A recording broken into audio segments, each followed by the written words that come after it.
Seja bem-vindo ao Conversa Paralela, o seu podcast aqui da Brasil Paralelo. Já de antemão, você nem sabe do que se trata o nosso episódio de hoje. Já faça sua inscrição se você ainda não fez. Já ative o sininho para receber as novidades aqui da Brasil Paralelo. Já deixe seu like no vídeo porque eu tenho certeza de que você vai gostar muito.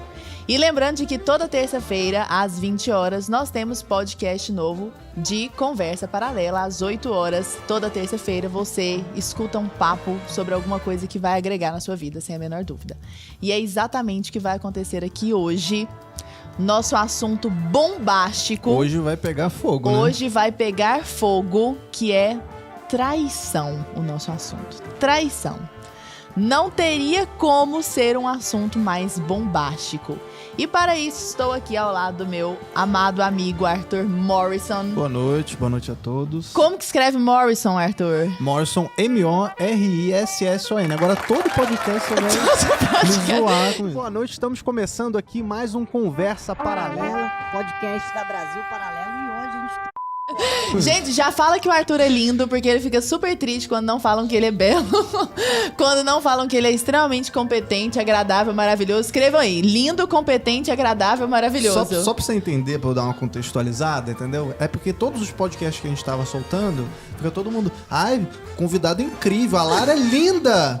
E eu falo, que bacana. Aí eu fico só lendo os comentários, assim, e aí só fica a minha família, assim, né, comentando. Nossa, mas você foi muito bem, meu filho. Vai, continua. Você tá tudo certo. Você tem que falar que o Arthur é lindo, por favor, tá bom? Pronto, virou piada. Estamos aqui assustando o nosso convidado, Dr. Jorge Luiz Rodrigues, meu querido amigo. Muito, muito, muito feliz de poder receber você aqui. Jorge, você é uma pessoa que eu admiro, assim, profundamente. Tem muito a aprender com você e tenho certeza de que todo mundo aqui também. Dr. Jorge Luiz Rodrigues é marido de Thaís Hegman, que está aqui do nosso lado, sendo uma princesa, como ela de fato é. Pai da Clara, pai da Catarina, pai do Francisco. E nas horas vagas, né, como hobby, ele é médico psiquiatra, terapeuta, especialista em amadurecimento, especialista em relacionamentos. O Jorge tem uma longa experiência teórica e uma experiência prática. Ele já passou por vários estudos, vocês vão perceber aqui. E nós hoje vamos falar sobre traição. Seja bem-vindo, Jorge. Obrigado. Eu que agradeço. Grande prazer. É um prazer.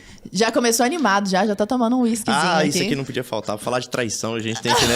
Ainda mais goiano, então. Aí você já começa a entrar numa bad, já escuta um modão. Já escuta um modão. Afogar as mágoas, já. Exatamente, já vai afogando as mágoas. Toca um sertanejo aí. Isso, põe um modão aí, bem... Gente, mas sertanejo, ou ele tá falando de traição, ou ele tá falando da superação da traição. Exatamente. É uma coisa impressionante. Exatamente. Você tá na festa, fingindo que não aconteceu nada e tal, ou então você tá na bad, chorando ali, né? É uma coisa Exatamente. impressionante. Como diria o Rasta, é a música do gado, né? É a música Exato. do gado. É a É música isso do mesmo. gado É demais. isso mesmo. E, Jorge, pra nós começarmos nosso papo, eu separei aqui, porque o professor de português já viu, né? Separei aqui a origem da palavra traição. Porque eu acho que nada como nós conceituarmos as coisas, darmos nome às coisas para nós partirmos do mesmo ponto, né? Pra gente não achar que tá falando a mesma coisa, mas estamos tendo referentes diferentes, né? Achei super interessante. Quando eu descobri que traição vem de traditio, assim como tradição, que significa trans, que é passar para frente, né? É a soma de trans, mais dare, que é dar. Então, você está passando algo para frente. Só que a diferença é que na tradição, você está passando um legado para frente, né? E na traição, você está passando para frente algo que não deveria passar, né? Então, sua fidelidade, por exemplo. Você está compartilhando aquilo que não deveria ser compartilhado, né? O que eu poderia chamar de traição? Traição só existe em relacionamento conjugal ou pode ser com amigo. O que é traição para você, assim? Acho que é bem tudo que você colocou em relação à questão da tradição. A traição, se eu tivesse que escutar, sei lá, pegar um centro, uma essência do que seria traição, seria de alguma maneira você perverter uma coisa que a gente chama de biografia. Todo ser humano, ele é um ente histórico. A gente está sempre contando uma história. Um ser humano que ele não conta uma história, ele está completamente perdido. E a traição é exatamente isso. Eu estou contando uma história e eu interrompo essa história deliberadamente, seja ela qual for. Uma história no emprego, uma história no relacionamento, uma história com valores, uma história na profissão, seja lá, o que for. Você interrompe essa história, né? Por vontade própria, não por circunstâncias da vida. Essa história ela é interrompida por vontade sua, com a tentativa E aí é que tá a grande questão, né? Você interrompe essa história, interrompe toda aquilo que você estava contando, mas você gostaria que os resultados continuassem sendo os mesmos. É mais ou menos assim. Eu tô tendo um casamento, né? Tô dentro de um relacionamento, e aí eu traio a minha esposa. Ou seja, eu interrompi aquela história ali. Né? A história de fidelidade, de entrega, de doação. Mas eu gostaria que os frutos que aquilo gera fossem, de alguma maneira, inutilizados. Fossem, de alguma maneira, colocados para debaixo do tapete. Eu quero continuar com aquela história, mas eu não quero continuar aquela doação sobre aquela história. Isso funciona para qualquer coisa. Né? Eu tenho lá o meu caminho de valores. Sei lá, eu acredito na honestidade do homem. E eu continuo sendo honesto. De repente, eu tenho ali uma oportunidade de trair a minha honestidade. A traição, de fato, porque quando eu admito que, sei lá, vou roubar um pouco de dinheiro, viu? Um maço de dinheiro aqui, um punhado de dinheiro ali, eu vou pegar esse dinheiro, ninguém vai perceber.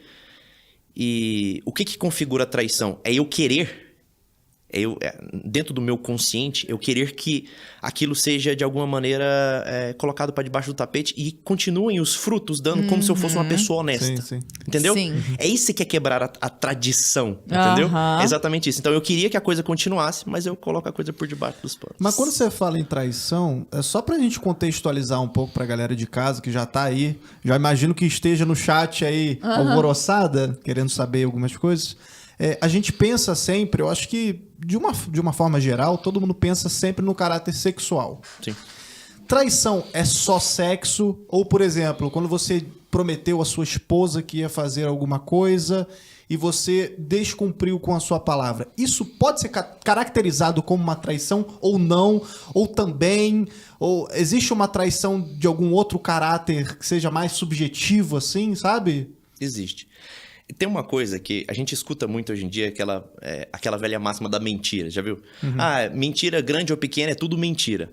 Cara, isso não é verdade. A gente vive num mundo hierárquico, as coisas têm hierarquia, tem gradação. Então, assim, eu não posso falar que toda traição é igual. A traição num casamento não é igual a traição de uma amizade ou a traição, por exemplo, num namoro. Não é a mesma coisa. Não pode ser a mesma coisa.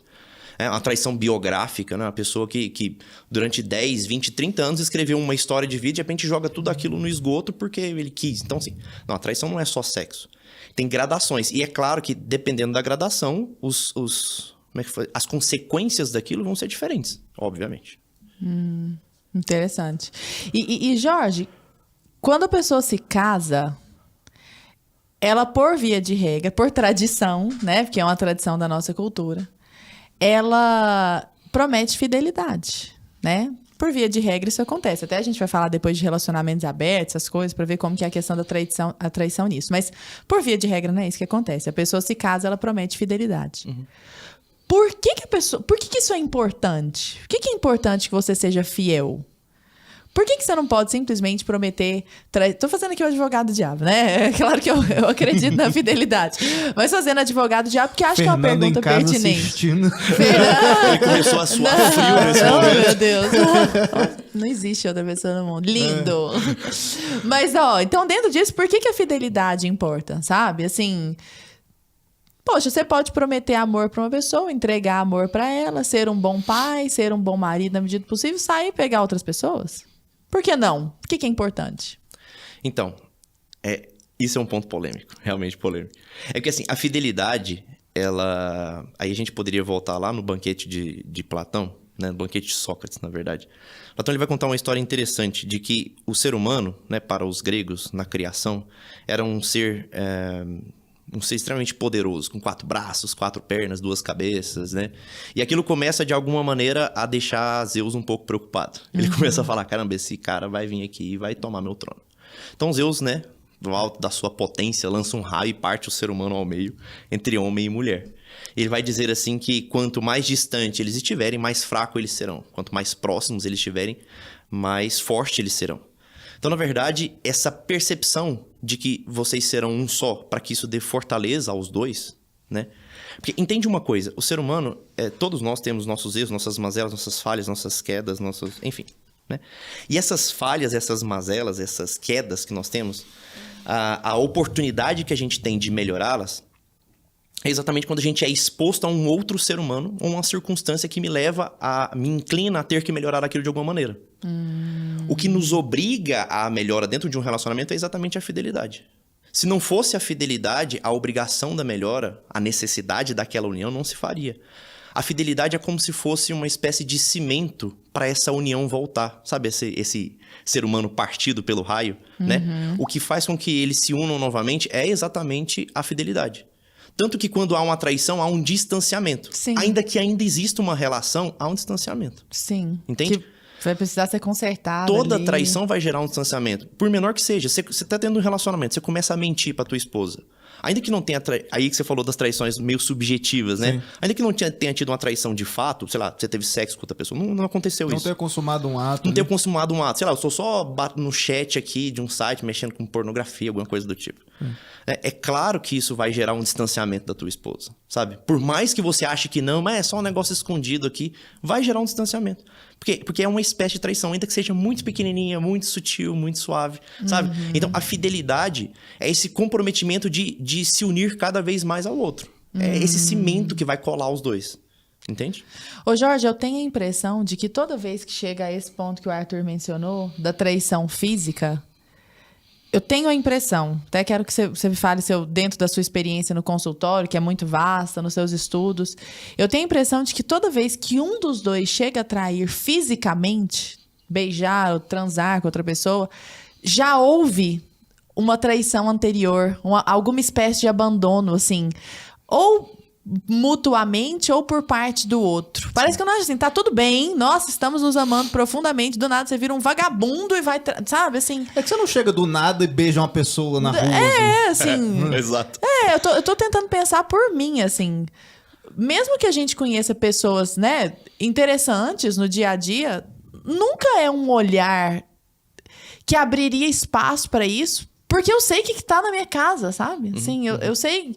Eu tenho a consciência do que eu tenho a perder. Sim, E é muito, né? Mesmo que eu não vá perder a pessoa em si, o meu marido, por exemplo, mas essa conexão me é muito cara, sabe? Então eu fico imaginando que para que esse beijo, essa transa, alguma coisa apareça assim na vida, essa conexão em casa já não tá tão forte. Como é que é isso? É exatamente isso que você falou. Eu me lembro uma vez que eu tava comendo lá em Goiânia a gente chama de pit dog, né? A gente tava comendo um pit dog.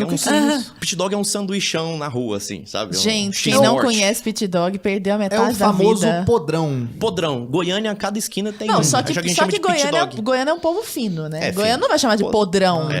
Não, Pit podrão dog. fino. Não, gente, ai, para. Diferenciado. Pit dog, como dog. se pit dog fosse um negócio assim muito fino, né?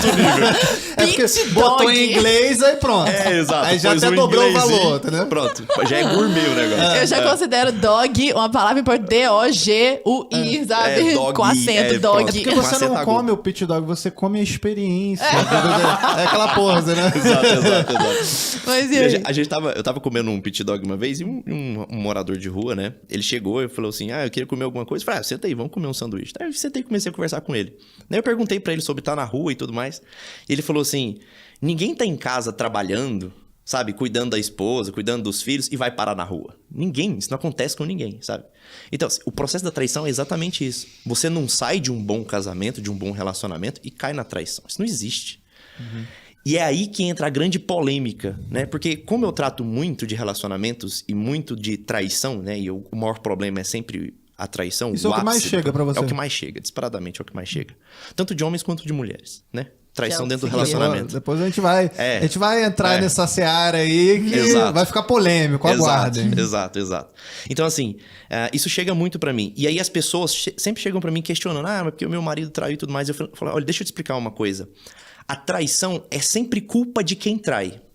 Mas o que gerou a traição, o distanciamento que gerou a traição, é sempre culpa dos dois. Sim. Dos E dois. Dos dois. É sempre culpa dos dois. Sempre. 100% das vezes. Mas não sei o quê, mas eu era uma boa esposa. Nunca era. Às vezes era uma boa esposa no sentido de intenção. Eu tinha uma intenção de que tá fazendo certo. Mas o problema é esse, que às vezes a gente acha que tá fazendo tudo certo, mas a metodologia que a gente tá aplicando é errada. Exatamente porque a gente foi formado errado. Eu brinco muito que a gente estuda pra 1001 coisas. Pra vir fazer um podcast, a gente estuda. Pra gente, sei lá, fazer um curso, né? Eu vou cursar direito, medicina, qualquer coisa. Você vai fazer desempenhar qualquer papel, você tem que fazer um cursinho pra aquilo. A gente não estuda pra entrar dentro de um relacionamento. A gente não tem ideia de como é que funciona um relacionamento, como é que funciona um casamento. A gente não sabe. Sim. Sabe? Então, exatamente por isso, a gente entra meio mal formado. E a cultura que a gente tem hoje, a sociedade que a gente tem hoje pós-revolução sexual, pós-revolução cultural, é uma sociedade com os valores completamente distorcidos, desconstruídos, né? A dialética hegeliana, ela quebrou os nossos conceitos mais básicos de como lidar com as situações familiares, como lidar com as situações de relação um com o outro. E exatamente por isso as pessoas entram no relacionamento, eu acho que eu tô fazendo certo. E isso é a coisa que eu mais escuto. Quando eu começo a explicar para as esposas ou para os maridos que foram traídos, olha, isso aqui você tá fazendo errado, isso aqui você tá fazendo errado, isso aqui você tá fazendo errado. Você fala assim, mas eu nunca achei que isso fosse errado. Eu sempre achei que eu estava fazendo isso com a melhor das intenções. Pois é, mas tá tudo errado. O que costumam ser esses erros mais comuns, assim?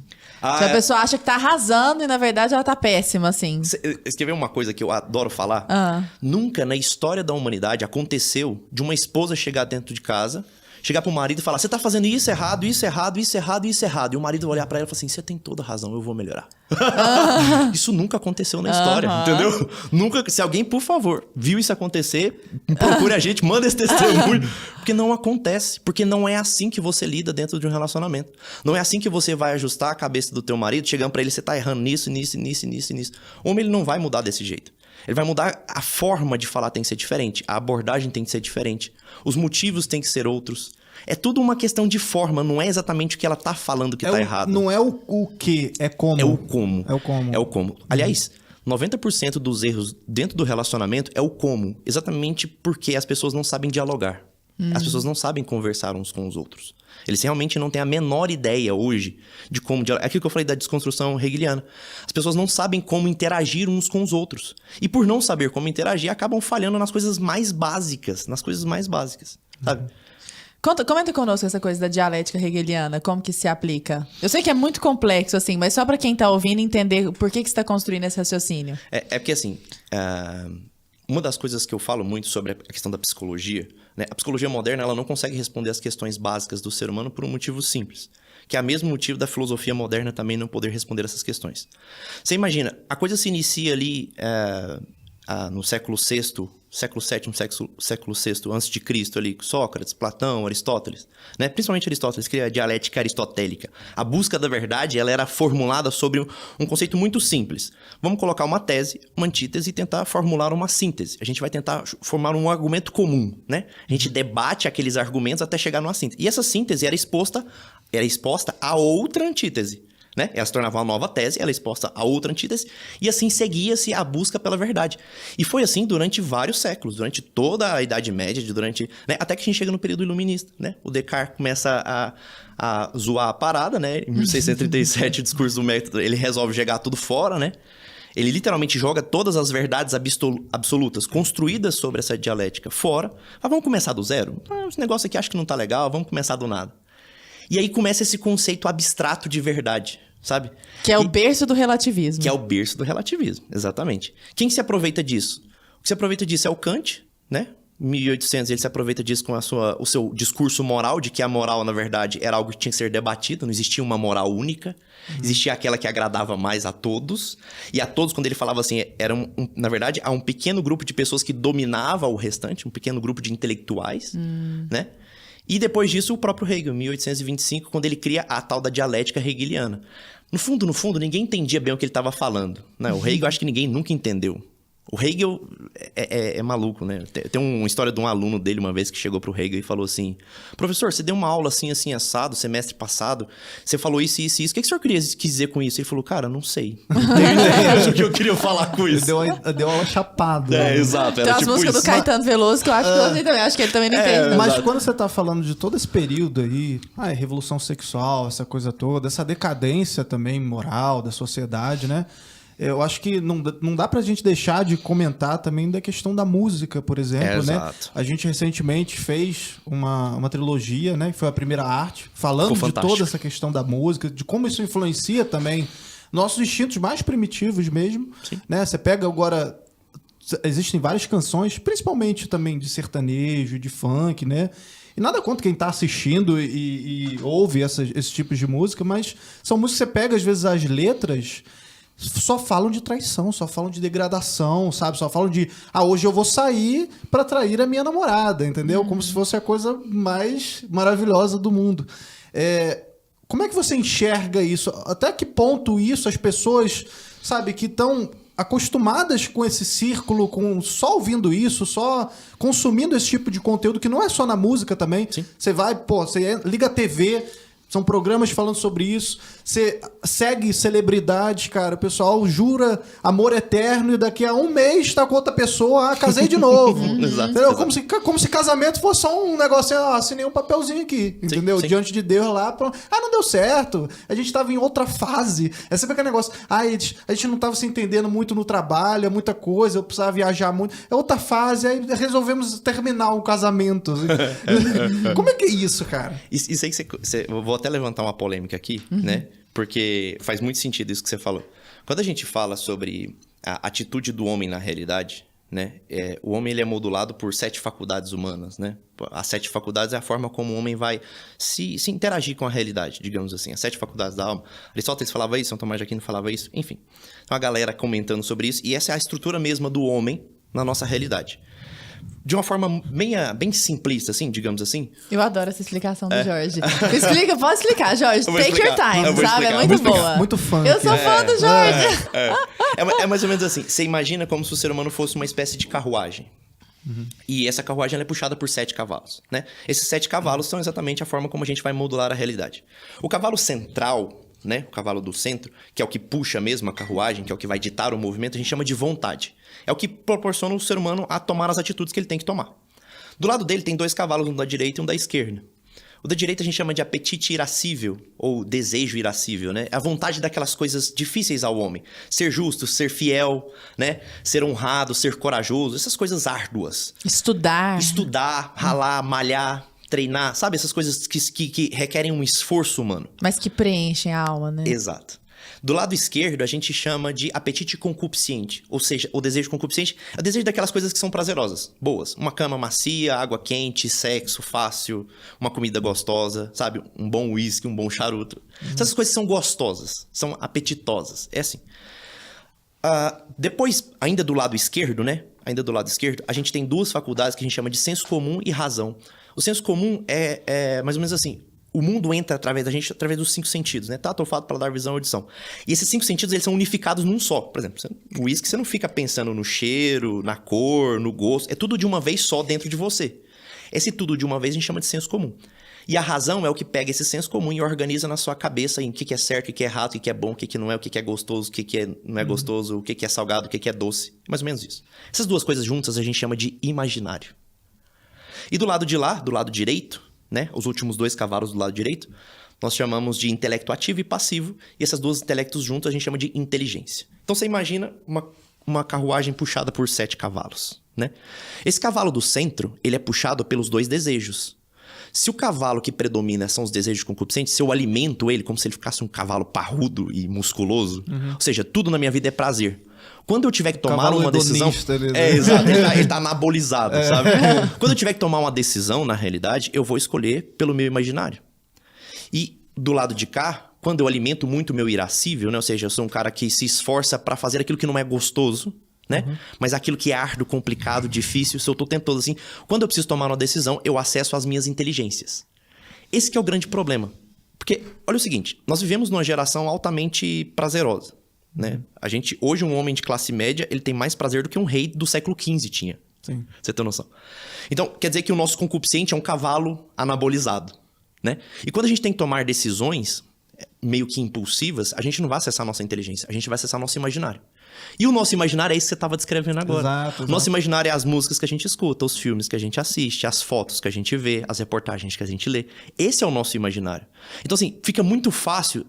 Tem uma frase que eu escuto muito quando acontece uma traição, né? Da parte do traidor. Ele fala, doutor, eu não sei porque que eu fiz isso, foi burrice.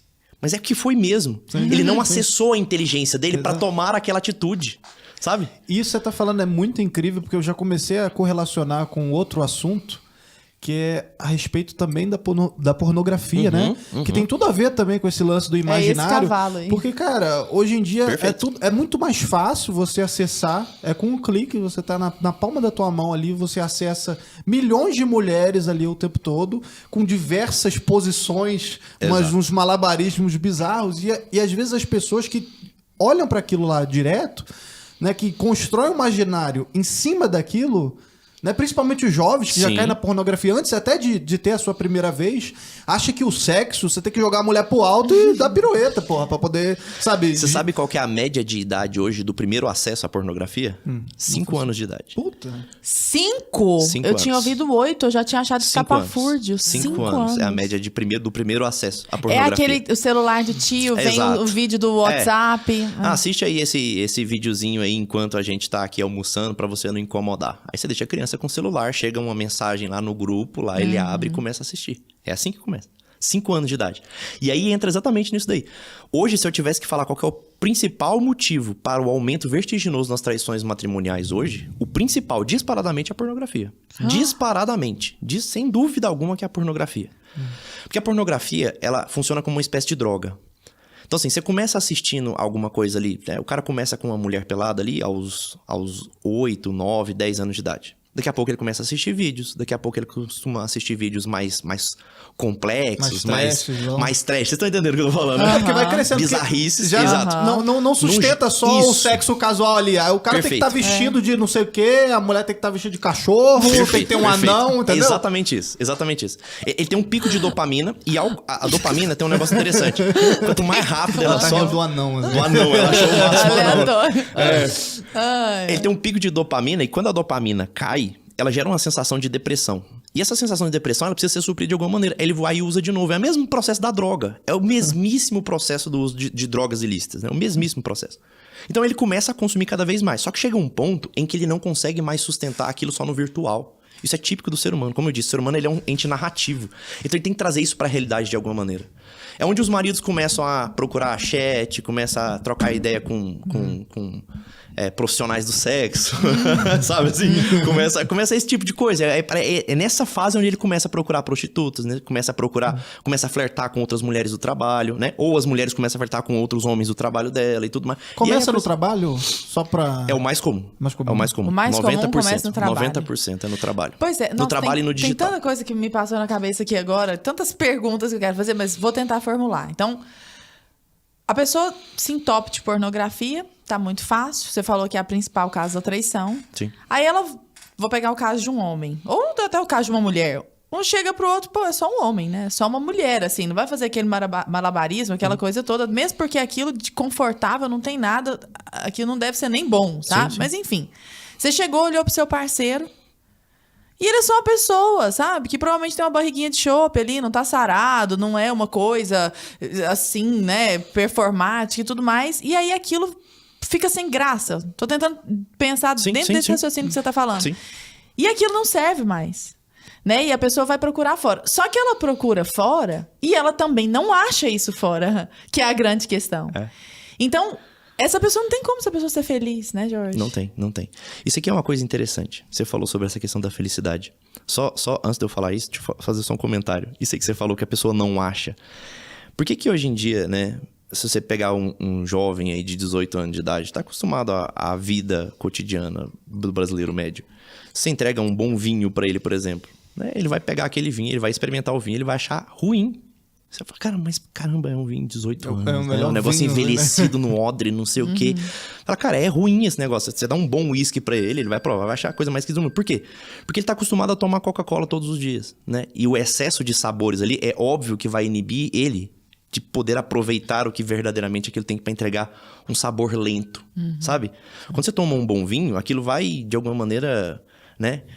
Ele vai sedimentando nas suas papilas gustativas, você vai aproveitando ele ao longo da noite. Ele é todo um ritual, né? Quando você vai fumar um charuto, tem todo um ritual, tem toda uma coisa ali, né? A pornografia, ela é exatamente a Coca-Cola das bebidas, sabe? Porque ela não é aquele sexo que você... É um prazer rápido, né? Isso, exatamente. É extremamente rápido. Fala, cara, eu não tenho tempo pra ficar cortejando minha esposa. Aí fica 2 horas de preliminar, aí vai pra relação... Liga no videozinho ali, bate uma rapidão. 5 minutos, vai ali no banheiro, pronto, resolveu o problema, tô de boa, sabe? É isso. Só que tem um pequeno detalhe. Lembra quando eu falei dos 7 cavalos? Olha que doido isso. Esses 2 apetites, esses 2 desejos, quando eles são satisfeitos, eles entregam sensações diferentes. O desejo concupiscente, quando ele é satisfeito, ele entrega uma sensação eufórica, ou seja, um excesso de dopamina. Uma sensação eufórica, só que dura muito pouco, que é o que a gente chama vulgarmente de prazer. Né? Quando você toma um bom uísque, quando você come uma comida gostosa, tô com muita vontade de comer um petit gâteau. E tu vai lá e come aquele petit gâteau, você tá fissurado no doce, você sente uma sensação de prazer imediato. Só que aquilo não perdura, sabe? 1 hora depois, você nem lembra daquela sensação mais. Aquilo literalmente apaga dentro de você. Você entende? Aquilo não perdura. Diferente do irascível. Todas as vezes que a gente consegue satisfazer o desejo irascível, ele não gera uma sensação eufórica. Ele gera uma sensação assim, é gostosinho, sabe? É uma coisa mais serena, só que dura muito tempo. Isso é o que a gente chama de felicidade. Esse é o grande problema. A gente confunde essas duas coisas. Acha que prazer e felicidade é a mesma coisa. E não é. Quando você falou desse prazer momentâneo, só uma pergunta que eu quero te fazer assim rápido. Vai gerar polêmica, mas esse episódio é só pra gerar polêmica mesmo. Já tá aqui, já vamos. Você falou, pô, o cara entra, vai no banheiro, 5 minutos se resolve ali, né? Principalmente os homens, né? Sim. Pois é. Será que principalmente os não, homens? Então isso aí já foge, até já é red pill pra mim, isso aí. Mas vamos entrar nisso aí. Mas, sei lá, o cara que toca uma punheta ali, sei lá, esporadicamente, isso já é considerado traição? Não é traição? Na tua visão, eu não sei se tem alguma coisa... Voltando para aquelas definições de traição que a gente deu, o cara já tá propenso já a escalar isso, ou ele só simplesmente, só quero uma válvula de escape aqui, hoje, sei lá, não tô afim de tocar uma ali. Qual que é? É que assim, se a gente fosse pegar a raiz da coisa, né? A traição seria toda aquilo que eu falei, a quebra daquilo que você deveria estar construindo, né? Sim. E você quer que continue os resultados sendo os mesmos. Os resultados não serão os mesmos. O cara que vai ali e toca uma punheta ali, os resultados já não serão os mesmos.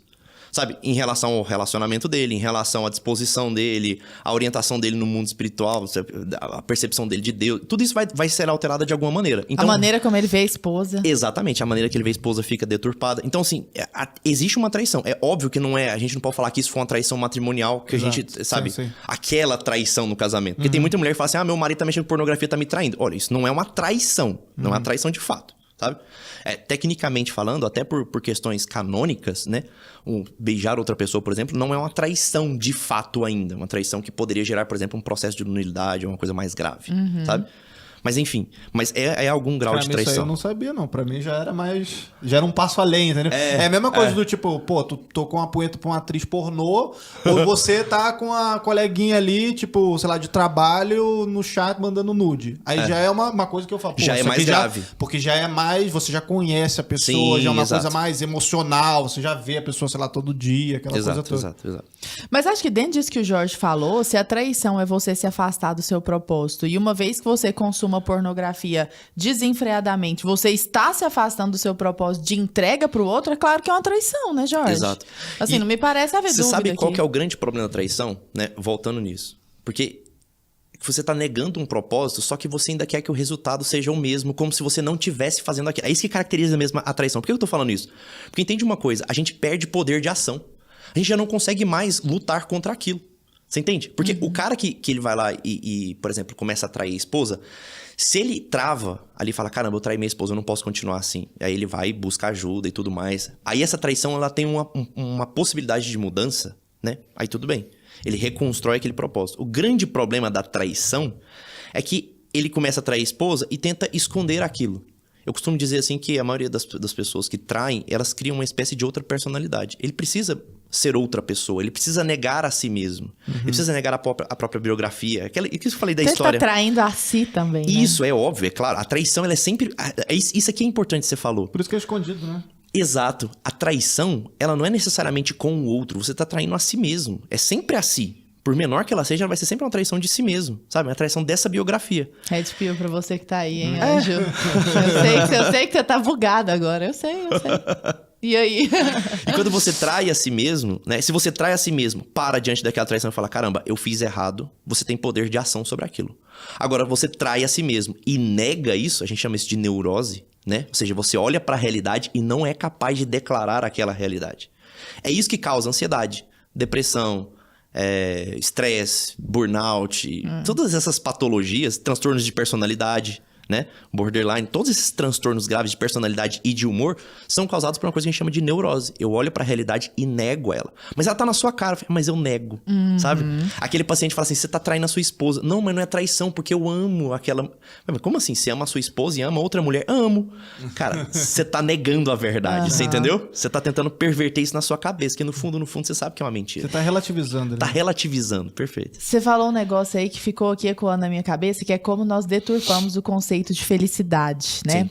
A impressão que eu tenho é de que a cultura moderna traz pra nós sempre imagens estáticas. Então você pergunta assim pra pessoa, onde você quer estar quando você tiver 70 anos? Você fala, eu quero estar numa praia com uma margarita na mão, à beira do mar, com um monte de dinheiro na conta. Aí você imagina aquela cena estática e uma risada, ha, ha, ha, ha. Só que, tipo, o que vai acontecer depois disso? Exato. Porque aí você vai tomar 10 margaritas, vai ficar bêbado, vai acordar... Quem tá do seu lado vai acordar com ressaca. O que esse dinheiro na conta? Tá fazendo o quê com esse dinheiro? Tá servindo pra quê? Então, assim, é como se a sensação de felicidade fosse, assim, um jorro de alegria momentâneo. Uma sucessão de jorros de alegrias momentâneos. Perfeito. Tudo no concupiscível, né? Isso. Nada no irascível, que era o que você tava falando. Não tem como isso ser felicidade, né, Jorge? Não tem como. Não tem como. Por tem outro como. lado, eu tenho certeza que quem tá ouvindo aqui, quem já viveu isso vai entender, quem não viveu só pode imaginar. Quando você tá num relacionamento estável, não tem jorro de alegria desesperado, frenético, porque é aquele negócio. Rotina, né? Rir muito é desespero, né? Rir é bom, Não mas tem rir sexo muito é performático. desespero. Não tem sexo performático, mas é aquele sexo que te preenche. Exato. É aquele sexo que você termina e aí você vai tomar um café e aí você conversa, e aí você abraça. É, Então, exato. assim, isso é muito mais próximo, ou é a verdadeira, não sei, felicidade, do que propriamente essa construção mentirosa, né? É mentiroso. É mentiroso. Sem O dúvida próprio alguma lance que é mentiroso. de o pessoal fica falando, ai, caiu na rotina. Pô, mas você precisa de rotina? Não Isso é não? daí, eu não sei qual que é a problemática disso, né? Ou seja, você quer ter uma vida boa e estável, você tem que estar na rotina. Sim. Uma vida fora da rotina é uma vida que Ainda não mais funciona. quando você tem filho, né? Eu tenho uma Exatamente. bebê de 6 meses. Se não tiver rotina, você fica É o louco. caos. É um caos, é um completo caos. Exatamente. O problema é que nessa rotina, e aí eu acho que é importante você falar, porque é aquela traição que precede a traição física, né, Sim. Jorge? O problema é que nessa rotina é muito fácil descuidar. Exato. Então a pessoa, sei lá, a mulher vira uma gestora do lar, vira um Carlão. O Jorge tem esse personagem, vocês vão gostar de conhecer o Carlão. Se você quiser falar do Carlão, dos Enzos aqui. O cara vira um Enzo, a mulher vira um Carlão, a mulher vira gestora do lar. E aí o cara deixa aquela barriga de chope crescer descuidadamente. Tá sempre com bafo. A mulher tá sempre com aquele coque de unicórnio aqui em cima. Com o pijama, camiseta de político. E aí já na hora do café da manhã, cada um já arruma o seu. E bom dia, boa tarde, boa noite. Já mete o prato assim, né? Com má vontade. Sim. E aí o problema a rotina é boa, mas qual é a rotina, né? Exato. Como é que é essa questão da rotina, Não é do toda Carlão, rotina, do né? Enzo? Já conta tudo pra gente. Funciona da seguinte maneira, né? Vamos lá. Homens e mulheres, eles não traem igual e não traem pelo mesmo motivo. Pô, essa A é gente queria justamente a saber minha isso. pergunta. Não é igual. Mas não segura não, vai. Pronto. Toca a ficha. Não, é o toca, seguinte, Jorge, toca. vai. Fala 10 minutos aí. É o seguinte, é claro que o ser humano ele não pode se basear somente no conceito antropológico que eu vou apresentar aqui, por razões óbvias. Nós não somos só um bicho, nós não somos um animal. Sim. Só que eu vou apresentar esses conceitos por um motivo muito simples, porque o ser humano moderno é um ser humano desconstruído. Se a gente não tem uma base moral muito bem fundamentada, uma base religiosa bem fundamentada, a gente vai ficar à mercê desses conceitos mais primitivos possíveis. Sim. Ou seja, a gente vai ser menos homem, mais bicho. Exatamente. Então, assim, é por isso que esses conceitos que eu vou expor aqui agora, como, novamente, eles não são únicos. Não é só isso, o ser humano. Mas, na sociedade que a gente vive, é predominantemente isso. Sim. É assim, o ser humano, ele tem um conceito na cabeça dele, né? Que é como se a gente chama isso de VSM, o Conrado gosta de falar isso, né? Eu comento muito sobre essa questão Valor também. social de mercado. Sexual. Sexual de mercado. É mais ou menos assim. O que uma mulher busca no homem, né? A mulher tá buscando N coisas, mas assim, do ponto de vista antropológico mais baixo, né, de forma mais simplista, ela tá buscando um homem que seja capaz de prover, um homem que seja inteligente e habilidoso, um homem que seja maduro e um homem que seja bonito, forte. Pronto. E o que o homem tá buscando na mulher, né? De forma bem baixa, novamente. Ele tá buscando uma mulher que seja madura, ok? Uma mulher que seja bonita, bela, né? Formosa, gostosa. Bunda e peito. Pronto, Bunda resumidamente, bunda e peito. Né? Mas ele não tá buscando uma mulher que seja, de fato, inteligente, habilidosa, que ganhe muito dinheiro, que seja bem formada. Apesar de muitos dizerem que sim, e tem muita gente que vai falar assim, mas eu queria um assim. Eu olho isso sim. Cara, honestamente falando, no fundo, não é isso que vai chamar sua atenção, sabe? Sim. Pode ser que seja um bônus, mas não é aquilo que o cara tá procurando. Mas a mulher tá procurando isso. Mas a mulher tá procurando. É. Isso faz com que, do ponto de vista antropológico, faça com que o homem, ele tenha na cabeça dele que ele tem que ser um pouco mais do que ela. Ele tem que ter um valor sexual um pouco maior do que o dela. Isso é natural. E todas as vezes que ele se sente inferiorizado, por menos que seja, ele vai se sentir um pouco abaixo dela, ele começa a se sentir inseguro. E a insegurança ela é natural a todo homem. Todo homem vai se sentir seguro em algum momento. O que acontece? Quando ele se sente abaixo dela, ou seja, o valor dele tá menor do que o dela, a minha esposa, além de bonita e madura, ela também ganha mais dinheiro do que eu, ela trabalha mais do que eu, ela é mais inteligente do que eu, ela manda na casa, ela que faz tudo. O que acontece? Ela começa a ser a mãe dele, né? Ela se coloca nessa posição alta. E aí que eu falo dos erros de comportamento, né? Que ela acha que tá tudo bem. Eu tô fazendo minha parte, eu tô cuidando da casa, ele não faz, eu vou lá e faço. Só que esse é um problema grave, porque ele se coloca nessa posição inferior e inseguro, quanto mais inseguro, mais violento ele começa a se tornar. É aquele cara que começa a falar alto na discussão, ele começa a bater porta, ele começa a bater nos pratos, sabe? Na hora que começa a discutir, pra ele levanta pra Exato. compensar esse desnível. Sim. Exatamente pra compensar esse desnível. E aí, uma das formas, alguns de fato chegam nas vias mesmo, né? O cara acaba agredindo a mulher, isso pode acontecer. Mas existe uma forma de violência masculina muito comum, que é exatamente a traição. A traição é uma forma de diminuir a dignidade da mulher. Sim. Do homem falar, eu posso, eu consigo fazer, tipo... Exatamente. Eu por sou, isso eu que sou acontece, bonito, eu sou foda, não sei... Na maioria das vezes, o homem quando trai, geralmente é uma mulher... Desculpa o termo, né? Menor do que a esposa dele. Ou seja, menos inteligente, menos poderosa, menos bonita. VSM, né? O VSM é menor. Geralmente é assim. 99% das vezes é sempre uma mulher... Não é assim, aquele mulherão. E o cara só bem fez sucedido. pela aventura. É só isso. Isso é um ponto importante pra gente diferenciar o homem da mulher no processo de traição. O homem, quando trai, ele dificilmente trai pra ir embora. Geralmente o homem trai pra ficar. É claro que depois, com uma questão de construção de afeto e tudo mais, alguns acabam indo embora com a amante e tudo mais. Mas geralmente ele trai pra ficar. Sim. Ele trai pra se divertir e volta. É cômodo pra ele, é confortável. A mulher é uma não. válvula de escape pro homem. A mulher não. A mulher trai por outros motivos. A mulher, pensando nesse desnível, quando que ela vai trair? Quando ela achar alguém que é melhor do que o dela. Ela trai no sentido de que eu preciso ser protegida, né? A mulher tem essa necessidade natural... Novamente, antropológica. Jorge, você tá transformando o homem num bicho. Não tô transformando o homem num bicho. A gente tem essa natureza meio animal mesmo, né? É óbvio, mas a gente não é só isso. Mas, mais uma vez, na sociedade matura como a nossa, isso acaba predominando. Então, a mulher ela tem esse senso natural de querer ser protegida. Por que é que toda mulher tem um fetiche por homens de farda? Porque a mulher, simbolicamente, ela quer ser protegida. E o homem de farda, ele carrega em si um símbolo de proteção. É por isso que tem esse fetiche por farda. É tudo subjetivo, mas... É simbólico. Sim. Simbólico. Sim. Então, assim, o que acontece? Essa mulher, ela tá procurando um homem que seja capaz de proteger ela. Quando ela encontra um homem maior do que ela, quando ela chega a trair, e ela vai trair porque ela não tem esses princípios morais, religiosos, entre outras coisas... Quando ela chega a trair, dificilmente ela volta. E aí você vê uns casos, teve um caso recente, né? Eu não lembro o nome da mulher, não lembro também o nome do cantor, mas era uma família, tinham 3 filhos, e aí, tipo, simplesmente um cantor famoso aí chegou, assim, deu um fio-fio pra mulher lá, e porque o cara tinha rios de dinheiro, tinha aquela vida toda vida de Hollywood, né? Tipo, iate, não sei o quê.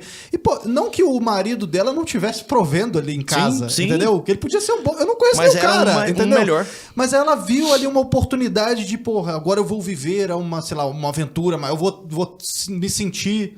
sei lá, mais mulher, talvez. Eu não sei o que se passa na cabeça da pessoa. Sabe? Mas ela simplesmente abandonou os 3 filhos e foi ficar com o cara. Exato. Entendeu?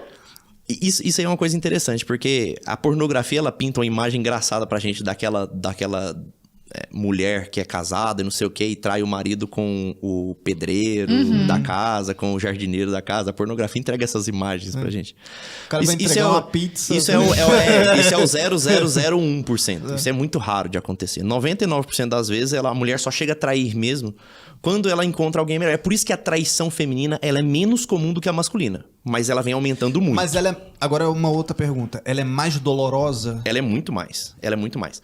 No sentido de que a traição masculina, geralmente o homem que trai, principalmente o homem que é a primeira, segunda vez que tá traindo, ele quer voltar, ele não quer ir, sabe? Sim. A mulher, quando ela trai, ainda que seja a primeira vez, ela quer ir embora. Ela já tá mais emocionalmente... Ela já tá pronta pra ir, sabe? Ela já tá pronta pra ir, ela já tá totalmente entregue. A mulher, quando ela chega a trair, ela tá pronta. Sabe, ela não quer voltar mesmo. É muito difícil de a gente fazer. A reconstrução matrimonial, quando é a mulher que trai, é muito mais complicado. Isso quando a gente fala, porque fica parecendo... Eu acredito que não pro pessoal que tá no chat aqui, porque é um pessoal, né, que já conhece a Brasil Paralelo, que já costuma acessar o nosso conteúdo e tal, né? Um pessoal que já tem uma outra forma de enxergar o mundo. Mas quando a gente olha, de repente, pro que você tá falando... Pô, tem uns caras que vão falar, pô, esse puta cara machista aí falando esse tipo de coisa, né? Porque, ai, que absurdo que a mulher faz isso e tal. Não, são constatações. A gente pode negar a realidade ou reconhecer a realidade. Exato. Ah, mas eu conheço um caso diferente. É claro, nós estamos falando de aspectos genéricos não, mas aqui. Isso eu não, queria acho que quem tá ouvindo não é bobo assim. Não, Não é sim, possível. mas era uma questão de explicar que tipo, não se trata de machismo, não, de não tipo, mesmo. A mulher é tal, sei lá, a mulher é mais perversa nesse sentido do que o homem.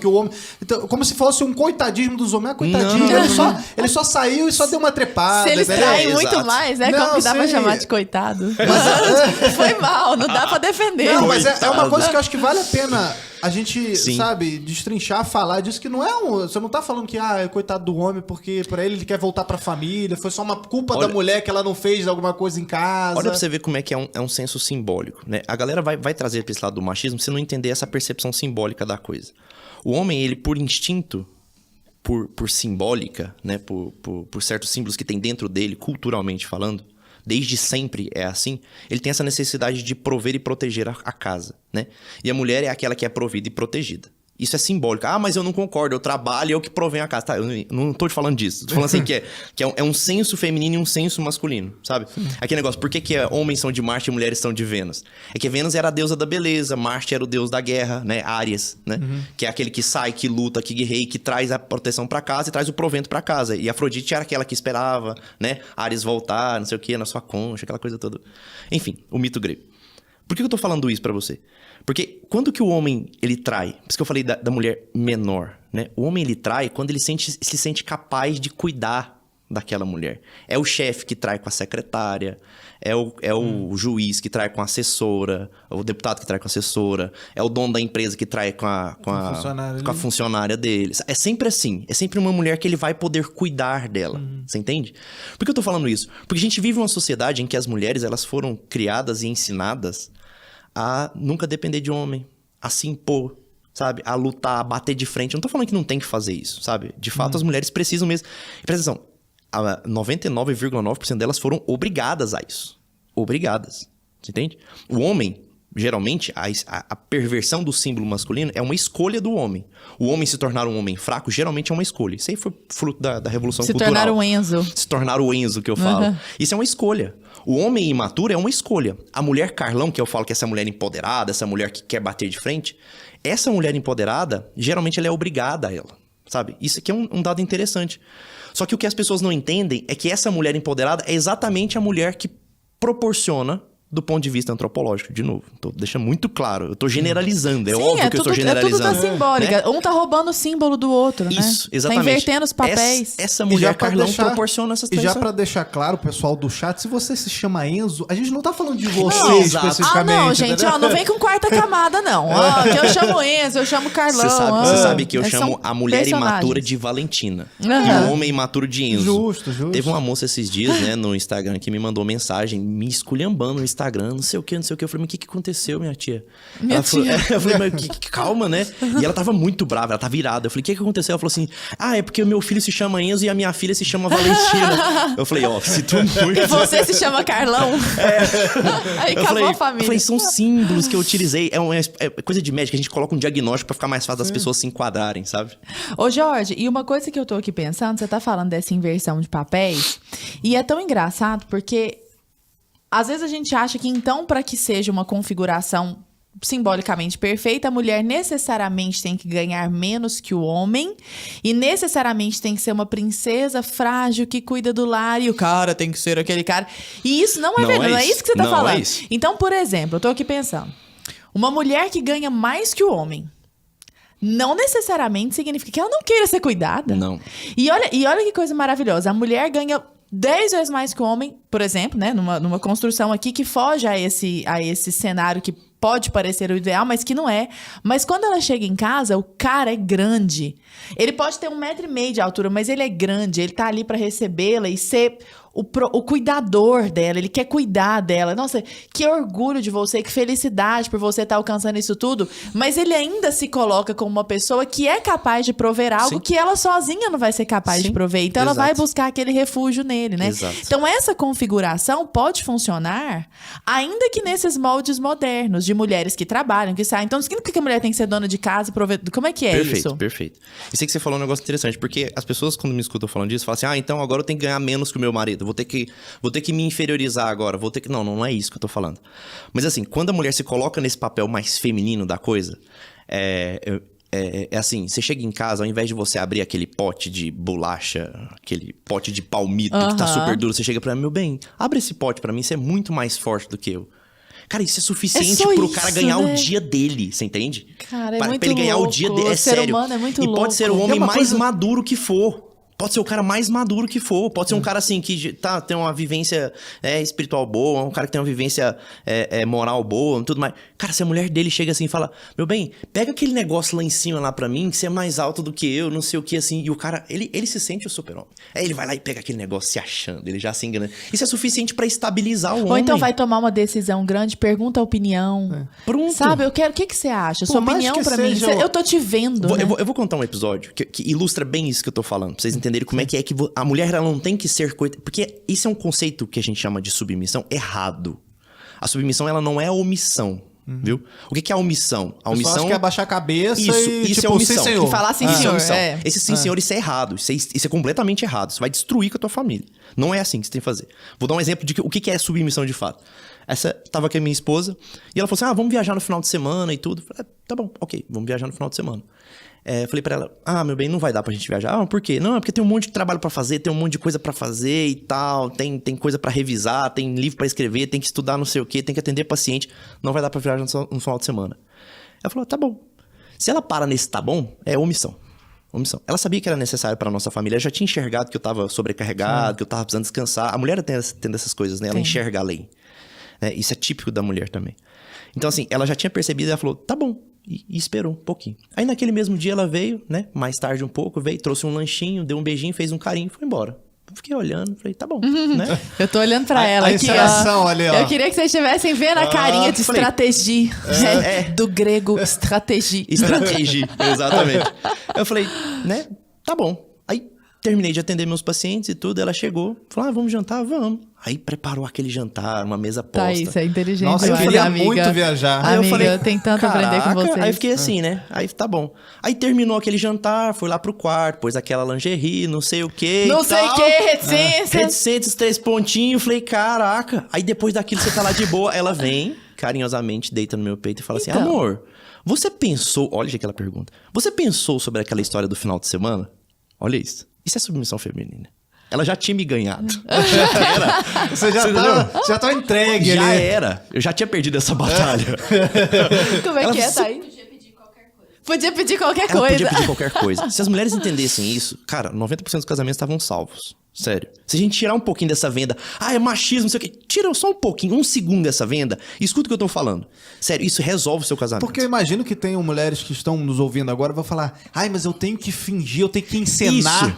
Porque fica Pô, eu consigo abrir um pote de palmito sozinho. Eu sei, criatura, mas não é sobre abrir ou não o pote de palmito, Perfeito. entendeu? As pessoas têm um conceito muito errado, né?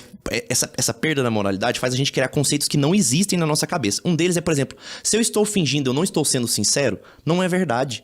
Uma pessoa que ela não age com aquela sinceridade, aquilo não tá no peito dela, mas ela tá fazendo, isso é um ato de amor.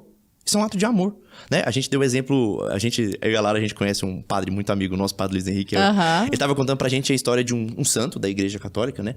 Que ele chamava São Francisco de Sales. Ele era muito irado, ele era colérico, bravo, irritado com as coisas. Só que as pessoas conversavam com ele e ele era o homem mais doce do mundo, mais gentil, mais carinhoso, mais... E as pessoas até falavam, nossa, que cara doce, né? Só que as pessoas olhavam embaixo da mesa dele. Depois que ele morreu. Depois que ele morreu, as pessoas olharam embaixo da mesa dele, tinha a marca das unhas dele, assim, ó, que ele passava debaixo da mesa e rasgava a mesa por baixo, de raiva. Só que ele não deixava transparecer. Você fala assim, ele tava sendo falso? Não, é um ato de amor. Você entende? Porque aquilo que tá dentro do meu peito não necessariamente tem que sair. Aquilo que tá dentro do meu peito não tem que sair. Isso não é fingimento. E as pessoas estão com isso hoje, né? Mas eu sou muito sincera. Isso. Ah, porque eu falo tudo na cara. Isso não Tá é errado, sinceridade. então. Tá Então você tá errado. próximo de um bicho que faz aquilo Isso que não primeiro é te vem. virtude. Isso não é uma virtude. Não é virtude. Não tem é. filtro nenhum, né? Essa sinceridade suicida, esse não é uma virtude em hipótese alguma. Sabe? O ato de virtude é exatamente você fazer... no caso da minha esposa, né? Ela chega pra mim, ela deixa eu pensar que eu sou o cara, que não sei o quê, que, né? Que... Você que pensou na viagem, Não, né? depois eu falei ela exatamente deixou isso. você pensar na viagem. Eu falei, meu bem, pensando bem, eu cheguei à conclusão, eu ainda respondi assim. Eu respondi Incrível. assim. Falei assim, amor, eu Palmas, pensei ó. melhor. Palmas. Exatamente. Eu falei, eu pensei melhor e eu vou te falar uma coisa. Eu acho que você tem razão. Acho que é melhor a gente viajar mesmo. Ela, que bom. Ela foi dar um beijinho e foi pro banheiro. Ok, foi pro banheiro. Eu falei assim... Me enganou. Naquela hora eu me dei conta. Mas assim, a gente vai cair 100% das vezes. 100% das vezes. Sabe? Olha. O ato de amor é exatamente você... Pra gerar essa paz maior, você vai utilizar esses métodos, né? São métodos errados? É óbvio que não. É óbvio que não, São sabe? provas de amor. Contornou, ela foi devagar, ela foi abraçando a coisa, ela foi... Sabe, esse processo de harmonia e de causar essa sintonia é próprio da mulher. Jorge, você fala uma coisa que eu acho muito interessante. Vai ser red pill pra 95% das pessoas que estão aqui. Foi pra mim. Que é o seguinte. Amor, por definição, é amor ao outro. Né? Então, por definição, o próprio conceito de amor próprio seria algo deturpado. Vou construir um raciocínio aqui e te jogo pra você desenvolver assim, os tantos que você quiser, porque é muito legal. Então, por definição, amor é amor ao outro. Quando eu superponho essa minha necessidade imediata, falar, nós vamos viajar assim, por que nós não vamos? Ah, mas você nunca me escuta. E aí você tá voltando tudo pra você, você tá na quarta camada. Sim. Aliás, nós temos que fazer um podcast sobre as camadas da personalidade aqui, né? Então, a Muita partir gente do momento, pedindo. muita gente pedindo, é muito bacana. Pode chamar. Então, você tá lá, pode falar, Arthur. Não, é só pra avisar, quem Pode quer chamar. saber também desse assunto, a gente já tem um programa que é o Insight BP. Sensacional. Foi o primeiro que a gente lançou sobre as 12 camadas da Ficou muito personalidade. foi. Né, que é uma teoria do professor Ló de Carvalho. Então, quem quiser assistir, já tá no nosso canal aí, é só procurar Insight BP, as 12 camadas da personalidade. Vitor Lúcio que Mas apresentou. vale a pena, exatamente, o Vitor Lúcio, nosso colega aqui de equipe também. Mas vale a pena a gente chamar também, né? Pra poder fazer um podcast nosso só sobre as 12 camadas. São 2 pedidos que a gente recebe muito. 12 regras pra vida e as 12 camadas da Exatamente. personalidade. E aí, mas então, por definição, amor é amor ao outro. Então, e aí é tão engraçado que foi uma coisa que eu aprendi, com 32 anos a gente aprende todo dia, né? Que amor é ação, né? Muitas vezes a gente fala assim, a gente acha que amor é um sentimento, tipo, Sim. alegria, dor, tristeza, amor, como se amor fosse um sentimento. Mas se eu não coloco isso em ação, isso não é amor. E a partir do momento em que eu penso no meu marido e eu penso por que ele não tá querendo viajar? Não é porque ele não me ama, não é isso. É porque ele tá assoberbado, ele tá cansado. Mas será que a gente não pode achar uma terceira alternativa? E aí eu começo a me tirar do centro, olhar pra ele e fazer por ele. É impressionante como mora uma estabilidade enorme aí. Quando você faz pelo outro, você tá sempre sólido. Quando você faz por si, como nós somos profundamente lábeis, né? A gente tá sempre muito como é que chama isso aqui, gente? Inconstante. E a constância de fazer pro outro é uma constância perfeitamente possível. Mesmo que o outro seja uma pessoa inconstante, o meu ato de fazer por ele é um ato constante. Então, isso aí que você tá falando que tá isso aí. Pensar no outro, pensou em você, fez de um jeito que todo mundo saiu bem no final. Isso é um ato de amor, mas dá trabalho. Dá trabalho. Então, amor, podemos concluir que amor dá trabalho, Jorge. Amor dá muito trabalho. Amor dá muito trabalho. Por isso que é irascível. Tá tudo explicado. Você sabe, esse negócio sobre o amor é uma coisa interessante, porque do ponto de vista simbólico, quando a gente pensa o número 1 é o símbolo da unidade, obviamente, né, por razões óbvias. O número 2 é o símbolo da dualidade, mas no sentido de oposição, né? Yin, yang, quente e frio, positivo e negativo, é sempre assim. Sempre que o 2 ele vem em exposição, ele sempre simboliza duas coisas que estão em oposição à outra, né? Masculino e feminino, então, estão em oposição um no outro. Então, esse masculino e feminino, ele não pode ser um, porque ele é o símbolo dessa oposição, dessa dualidade. Homem e mulher nunca serão um, a não ser que a gente coloque uma terceira pessoa aqui no meio. Isso aqui é um negócio interessante. Essa terceira pessoa, o 3, ele tem essa simbólica, né? Quando nós unimos o 3 ele se torna um só. É aquela simbólica do Deus divino, né? Uhum. Pai, Filho e Espírito Santo. É por isso que ele se torna um só. Essa unidade, né? Do ponto de vista simbólico, todo o 3 ele pode se tornar um. Qual que é que falta? Qual que é essa terceira pessoa? É o que a gente chama de amor. O amor é a terceira pessoa. É necessário o amante, o amado e o amor. O amor, então, é a disposição reta do homem de se entregar ao outro por ele, não por você mesmo. Por quem ele é, sabe? Presta atenção. Olha o tanto que é interessante isso aqui. O amor, ele age em qualquer circunstância, com exceção de uma, o egoísmo. Quando você tá olhando demais para si mesmo, quando você olha só para você, né? Quando você olha só para o seu íntimo, digamos assim, o amor ele não consegue agir ali. Ele consegue coexistir com a gula, com a luxúria, com a inveja. Ele consegue coexistir com a preguiça. Mas o amor ele não consegue coexistir com essa soberba, com esse egoísmo. Sabe? Com esse homem que olha demais pra si. Ah, Jorge, mas não tem aquele papo do amor próprio? Não tem aquele papo assim de amar a Deus sobre todas as coisas e ao próximo como a ti mesmo? Então assim, eu tenho que me amar primeiro e depois amar o outro, não é assim? É porque essa tradução tá meio errada, sabe? É porque na verdade é amar ao próximo como a ti mesmo já foi dado o amor. Só pra vocês entenderem isso, né? Respiro total. O grego, né? Onde foi escrito isso, né? O Baramaico e o grego, onde foram escritos esses textos, eles não suportam a palavra amor pra si mesmo, porque amor e caridade, caritas, né? É a mesma coisa. Então, assim, o amor ele não pode ser flexionado pra mim mesmo. Você não pode voltar o amor para si. Não existe isso, nem do ponto de vista linguístico. Não existe isso, sabe? Então, amar ao próximo como a ti mesmo já foi dado o amor. Você entende? Então, o amor ele tem sempre um vetor apontando para o lado de fora. Ele nunca é para dentro. E quando você fala de amor, eu só queria entrar numa seara aí, porque a gente sempre fala de amar é perdoar, né?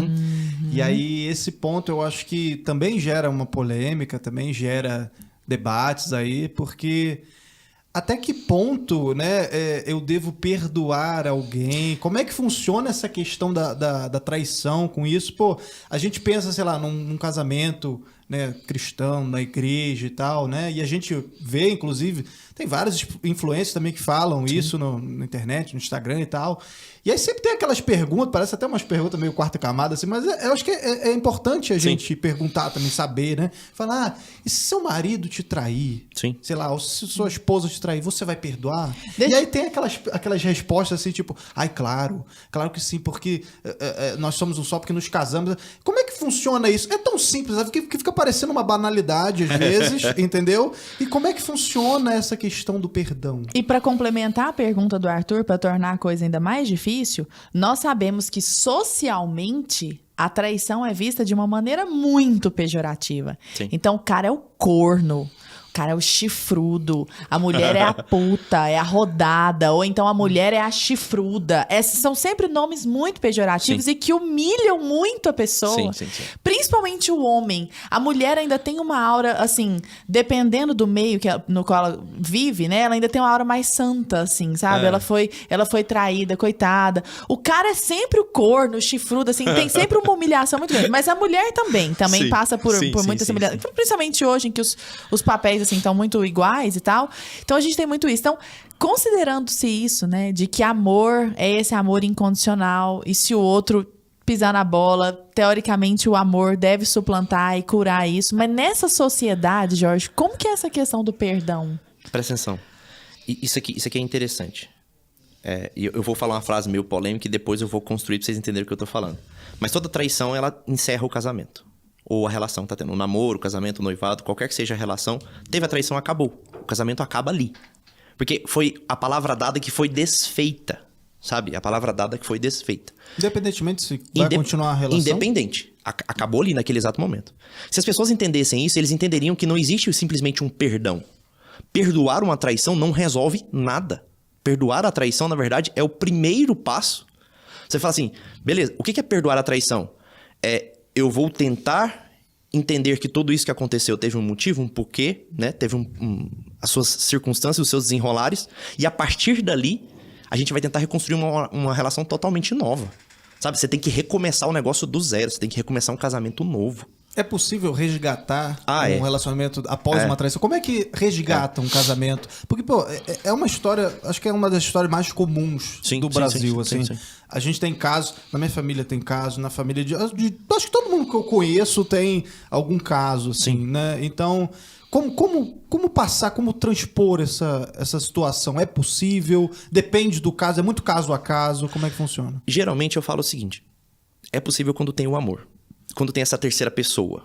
Quando tem essa terceira pessoa, que é a verdade encarnada mesmo. Quando tem essa terceira pessoa, é possível.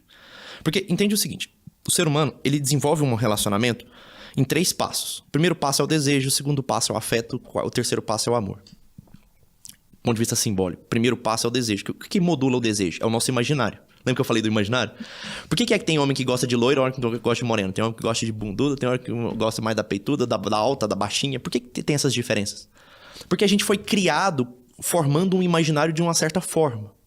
Então, assim, sei lá, quando eu era criança, tinha uma moça loira que cuidava de mim, que ela era muito gentil, não sei o quê. E aí eu cresço gostando de loiras. Entendeu? É mais ou menos isso. Então, o desejo, ele é modulado pelos símbolos. Os símbolos são aquilo que povoa o nosso imaginário. Por que eu falo símbolos? Porque o nosso imaginário ele nunca tem uma imagem completa. Se eu te falar assim, pensa num copo. Você vai pensar num copo. Mas você vai pensar no símbolo de um copo. Você não vai... Tem 1 milhão de copos. Só que a gente vê 3, 4 tipos de copo diferentes. Cada um vai pensar num copo diferente, mas tudo é copo. Mas tudo é copo. Com as características essenciais, né? Isso é o que a gente chama de símbolo. Então, o imaginário ele é 100% povoado pelos símbolos. Entende? Como é que você faz pra povoar o imaginário de alguém? Eu tô levantando uma polêmica que não tem nada a ver com o texto. Mas, assim, mas como é que você faz pra povoar o imaginário de alguém para que aquilo dure gerações? É só você colocar esses símbolos numa narrativa. Aí você cria uma parábola. É por isso que o Cristo ensinava assim, em parábolas. Porque são símbolos colocados dentro de uma narrativa. Aí você fica fixo na cabeça de todo mundo, entendeu? Então assim, o imaginário é guiado pelos símbolos. Quando eu perverto os símbolos, eu perverto o desejo. Você imagina, vou começar uma relação com a minha esposa. Por que é que eu sinto desejo pra ele? Desejo não é necessariamente desejo sexual, desejo de estar perto, viu? Inclusive é o desejo de amizade. Por que é bom estar perto dela? Porque ela tem os símbolos que me agradam. Ela é feminina, né? Ela, sei lá, ela tem a altura que eu acho bacana, ela é bonita e tudo. Por que a gente gosta? Vou falar, é paia falar isso, mas é a verdade. Todo mundo gosta de estar perto de gente bonita. Sim. Isso é um fato, gente. Sabe? Ai, que preconceito. Cara, não é preconceito. Isso é um fato do ser humano. Você entendeu? Parece que é um pouco mais tranquilo. A gente se sente um pouco mais... Por quê? Porque é o nosso imaginário. Você entendeu? É esse desejo. O desejo de estar perto, ele é modulado pelos símbolos. É por isso que as pessoas ficam perto de mim, eu não sabia. Pronto, é por isso que você agrada... Você desce ali, sempre multado por aglomeração. É isso, entendeu? Mas assim, então... O desejo, ele é modulado pelos símbolos. Quando eu tava falando lá, né, do homem imaturo e da mulher muito empoderada. Por que é que isso acontece? Por que o desejo se perde ao longo do casamento? Porque a mulher começa a virar muito homem e o homem começa a ficar meio feminino. Entende? Aí o símbolo se inverte. É por isso que o desejo some na relação. Então, assim, o desejo ele é modulado pelos símbolos. No começo da relação, a minha esposa tem todos os símbolos que me agradam. Então, ela é feminina, ela é mulherzinha, ela não sei o quê, ela tem a altura, né? Os seios no lugar, a bunda no lugar. Ela tá tentando me conquistar, então ela é compreensiva, doce, gentil, carinhosa. Tudo aquilo que me agrada. Companheira. Quando é bom, quando o desejo, ele se alinha, né? Ela tem aquilo que eu espero, dentro do meu imaginário, aqueles símbolos corretos, eu começo a servir ela. E o ato de serviço é que gera esse afeto, que na verdade a gente chama de amor, mas é um amor com A minúsculo. Vamos dizer assim. Mas é, na verdade, vulgarmente falando de afeto. A gente acha que pra amar... primeiro eu amo a pessoa, depois eu começo a servi-la. É o contrário. Assim. Não é assim. Por isso você diz que se constrói o amor, exatamente. Né? o amor, ele é com base no serviço. Quanto mais eu sirvo alguém, mais eu começo a amar aquela pessoa. Então, no começo do namoro foi assim. Eu mandava bom dia, boa noite, perguntava como é que ela tava, mandava um lanche pra casa dela, saía pra jantar, saía pra comer. Então, eu crio esse amor com A minúsculo, esse afeto. Desejo, afeto. Quando isso transborda, eu falo, caramba, não dá pra gente ficar só mais nisso. Eu estou disposto a morrer por essa mulher. Sim. Aí eu vou com ela diante do sacerdote, diante de um pastor, diante de alguém ali, diante da comunidade, e juro solenemente amar-te e respeitar-te, sendo fiel na alegria, na tristeza, na saúde, na doença, na riqueza, na pobreza, até que a morte o separe. Isso, a partir dali, gera uma coisa que a gente chama de amor, com A maiúsculo. E quando você quebra isso, né? Ainda falando do lance do perdão, eu queria te perguntar a respeito de trair alguém, né? Como é que, assim, eu devo contar se eu amo de verdade aquela pessoa? Porque, pô, eu entendo que é muito difícil, Sim. né? Sim, sim. Não sei se principalmente pro homem, talvez seja majoritariamente os casos, não sei também. A gente pode trazer isso à mesa. Mas como é que funciona isso? Pô, eu fiz... Eu sei que foi uma burrada, tem aquele papo de, pô, cara, eu não queria ter feito isso, pô, que merda, fiz isso, mas agora a merda já tá feita. Sim. Eu conto, eu não conto. Se eu não contar, ela vai descobrir de qualquer forma, vai dar mais merda ainda. Como é que é? É assim, dentro desse panorama do desejo, afeto e amor, quando você tem o amor mesmo, quando você gera esse amor com A maiúsculo, o desejo e o afeto na traição, eles se perdem. É isso que eu falo, quando o casamento acabou, é isso que eu tô falando. Sim. O desejo e afeto, eles foram pro espaço. Então você precisa reconstruir eles. E essa reconstrução do desejo e do afeto, presta atenção, ela não é a dois. A reconstrução do desejo e do afeto, ela é sozinha. É você que vai reconstruir o seu desejo e o seu afeto pela sua esposa. Eu consigo voltar a amar a minha esposa e a desejar a minha esposa? Consigo. Só que isso é um ato meu, não depende necessariamente dela. É isso que a galera não consegue entender. Ah, mas a minha esposa não tem mais. Não tem mais porque você não quer. Essa que é a grande verdade. Porque se ele souber reorientar os símbolos, se ele souber enxergar ela por quem ela é e voltar a servir ela, fatalmente o desejo e o afeto vai voltar a aparecer. Por que eu tô te falando isso? Porque dentro da traição matrimonial, principalmente a traição matrimonial, principalmente ela, eu devo contar ou não? Se ela tem uma grande chance de descobrir, deve contar, obviamente. Você tem que falar antes de qualquer coisa, porque senão a chance de recuperar é mais difícil. Quando a mulher descobre sozinha é pior. Mas quando ela não tem chance de descobrir, ou é mais complicado, sei lá, foi uma vez que você saiu, pegou uma amiga, alguma coisa assim. É polêmico, novamente, tudo é polêmico. Olha aqui, esse né? corte, Caramba. temos um corte perfeito agora. Caramba, mas assim, honestamente falando, não deve contar. Não conte, não conte. Ah, Jorge, mas é injusto com ela. Deixa eu falar uma coisa. Eu trato disso há muitos anos. Você tá falando ela, mas poderia ser mulher também, Sim, mesma coisa. A mulher traiu o marido. Não conta, não conta. Por quê? Porque todos eles vão dizer a mesmíssima coisa. Isso não ajuda em nada na reconstrução. Em nada, em absolutamente nada. A pior coisa que você pode fazer é contar. Engraçado isso, né? Porque se existe ainda uma disposição à reconstrução, se você contar, você joga tudo por alto. Se você ainda quer, eu fiz merda, eu quero, mas eu quero continuar, pô, eu amo essa mulher, sei lá, tem filho às vezes envolvido. Olha que engraçado isso que você falou. Eu amo essa mulher. Tem muita gente que me pergunta isso, quem ama, trai? Trai. Trai sim. Por quê? Porque, igual eu falei, o amor ele é só a terceira dimensão do homem. Esse amor com a mãe é só a terceira dimensão. Mas a primeira, o desejo e o afeto, você consegue nutrir desejo por várias pessoas ao mesmo tempo. Sim. Você consegue nutrir afeto ou esse amor com A minúsculo por várias pessoas ao mesmo tempo. Ah, um cara que tem 2, 3 amantes, ele tá nutrindo esse amor, entre aspas, por elas. Você entende? Ele se doa de alguma maneira, ele presta serviço pra elas, né? Ele pergunta como é que tá, bom dia, boa noite. É caso do cara que tem, sei lá, viagem, às vezes tem uma família em outro estado. Exato, exatamente. Então, assim, é possível. É possível mesmo orientar isso. Ô, Jorge... diga, você ia falar alguma coisa, pode falar. Então, assim, o perdão, né? Ele, pra ele acontecer, e aí entra uma coisa interessante aqui. A mulher, ela tem que falar pro marido que ela traiu, o marido tem que falar pra esposa que traiu. Não, não tem que falar. Não tem que falar. Isso aqui é por experiência, eu tô falando mesmo. Esses dias eu fiz até uma enquete no Instagram e coloquei lá. Eu devo ter recebido, assim, nada, uns 150 depoimentos, assim, de mulheres falando, não contem. Não contem. Ou assim, falando pros maridos que traíram, não contem. Porque pra elas depois conseguir superar é muito difícil pra mulher conseguir superar. Ou mesmo pro marido que foi traído conseguir superar. Sabe? É muito melhor se você não contar, as chances daquilo ter um resgate são infinitamente maiores. Então, assim, uma das coisas que a gente tem que colocar em voga é que o perdão, para haver o movimento do perdão, é necessário uma diferença de hierarquia hierarquia de... Como é que se diz? Eu não consigo pensar no nome aqui. Agora me fugiu o nome na cabeça. Mas assim, você não pode estar no mesmo nível que a Desnível. pessoa. Tem que ter um certo desnível. Perfeito. Por exemplo, eu não posso perdoar a mim mesmo. Tem muita gente que fala assim, eu não consigo me perdoar. Isso não existe. Não Auto-perdão não existe. Não existe. Sabe? O perdão, ele é uma virtude, né? E para isso é necessário uma hierarquia, um desnível. Então é necessário que tenha alguém acima, que foi traído, alguém abaixo, né? Que foi o traidor. E aquela pessoa que tá acima deliberadamente, sabe? Escolhe alinhar as duas coisas novamente. Isso é o perdão. Isso é o processo do perdão. Você entendeu? Então tem que ter esse desnível. Por isso que eu não consigo me perdoar. É impossível. Então como é que você faz? Ah, Jorge, sei lá, traí minha esposa, ou sei lá, traí meu marido. O que eu faço? Qual que é o seu conselho de especialista nessa área? Honestamente falando, procura Deus. Procura um padre. Procura um pastor. Procura alguém que te oriente. Um terapeuta. Sabe? Um terapeuta. Procura um psicólogo.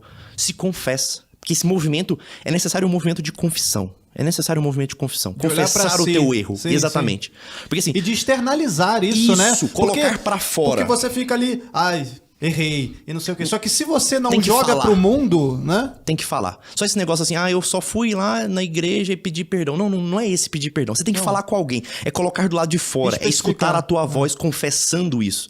Este movimento gera uma mudança. Ordenação. Uma mudança. Isso ordena o mundo. Ordena a biografia daquela pessoa. Como se ela declarasse, existe um ponto aqui na minha história que foi errado, e este ponto não vai voltar a se repetir, ou não deveria voltar a se repetir. Aí você não fica neurótico. Você entende? Ou seja, você volta a declarar a verdade pelo que ela é, não pelo que parece.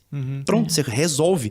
A ansiedade daquela pessoa, ai meu Deus, eu traí minha esposa, que não sei o que. Eu sempre falo pra ele, cara, vai no teu terapeuta, vai no teu padre, vai no teu pastor, vai Tira no... o peso das costas. Chega lá e fala pra ele assim, ó, eu traí, eu fiz errado, eu não queria ter feito isso.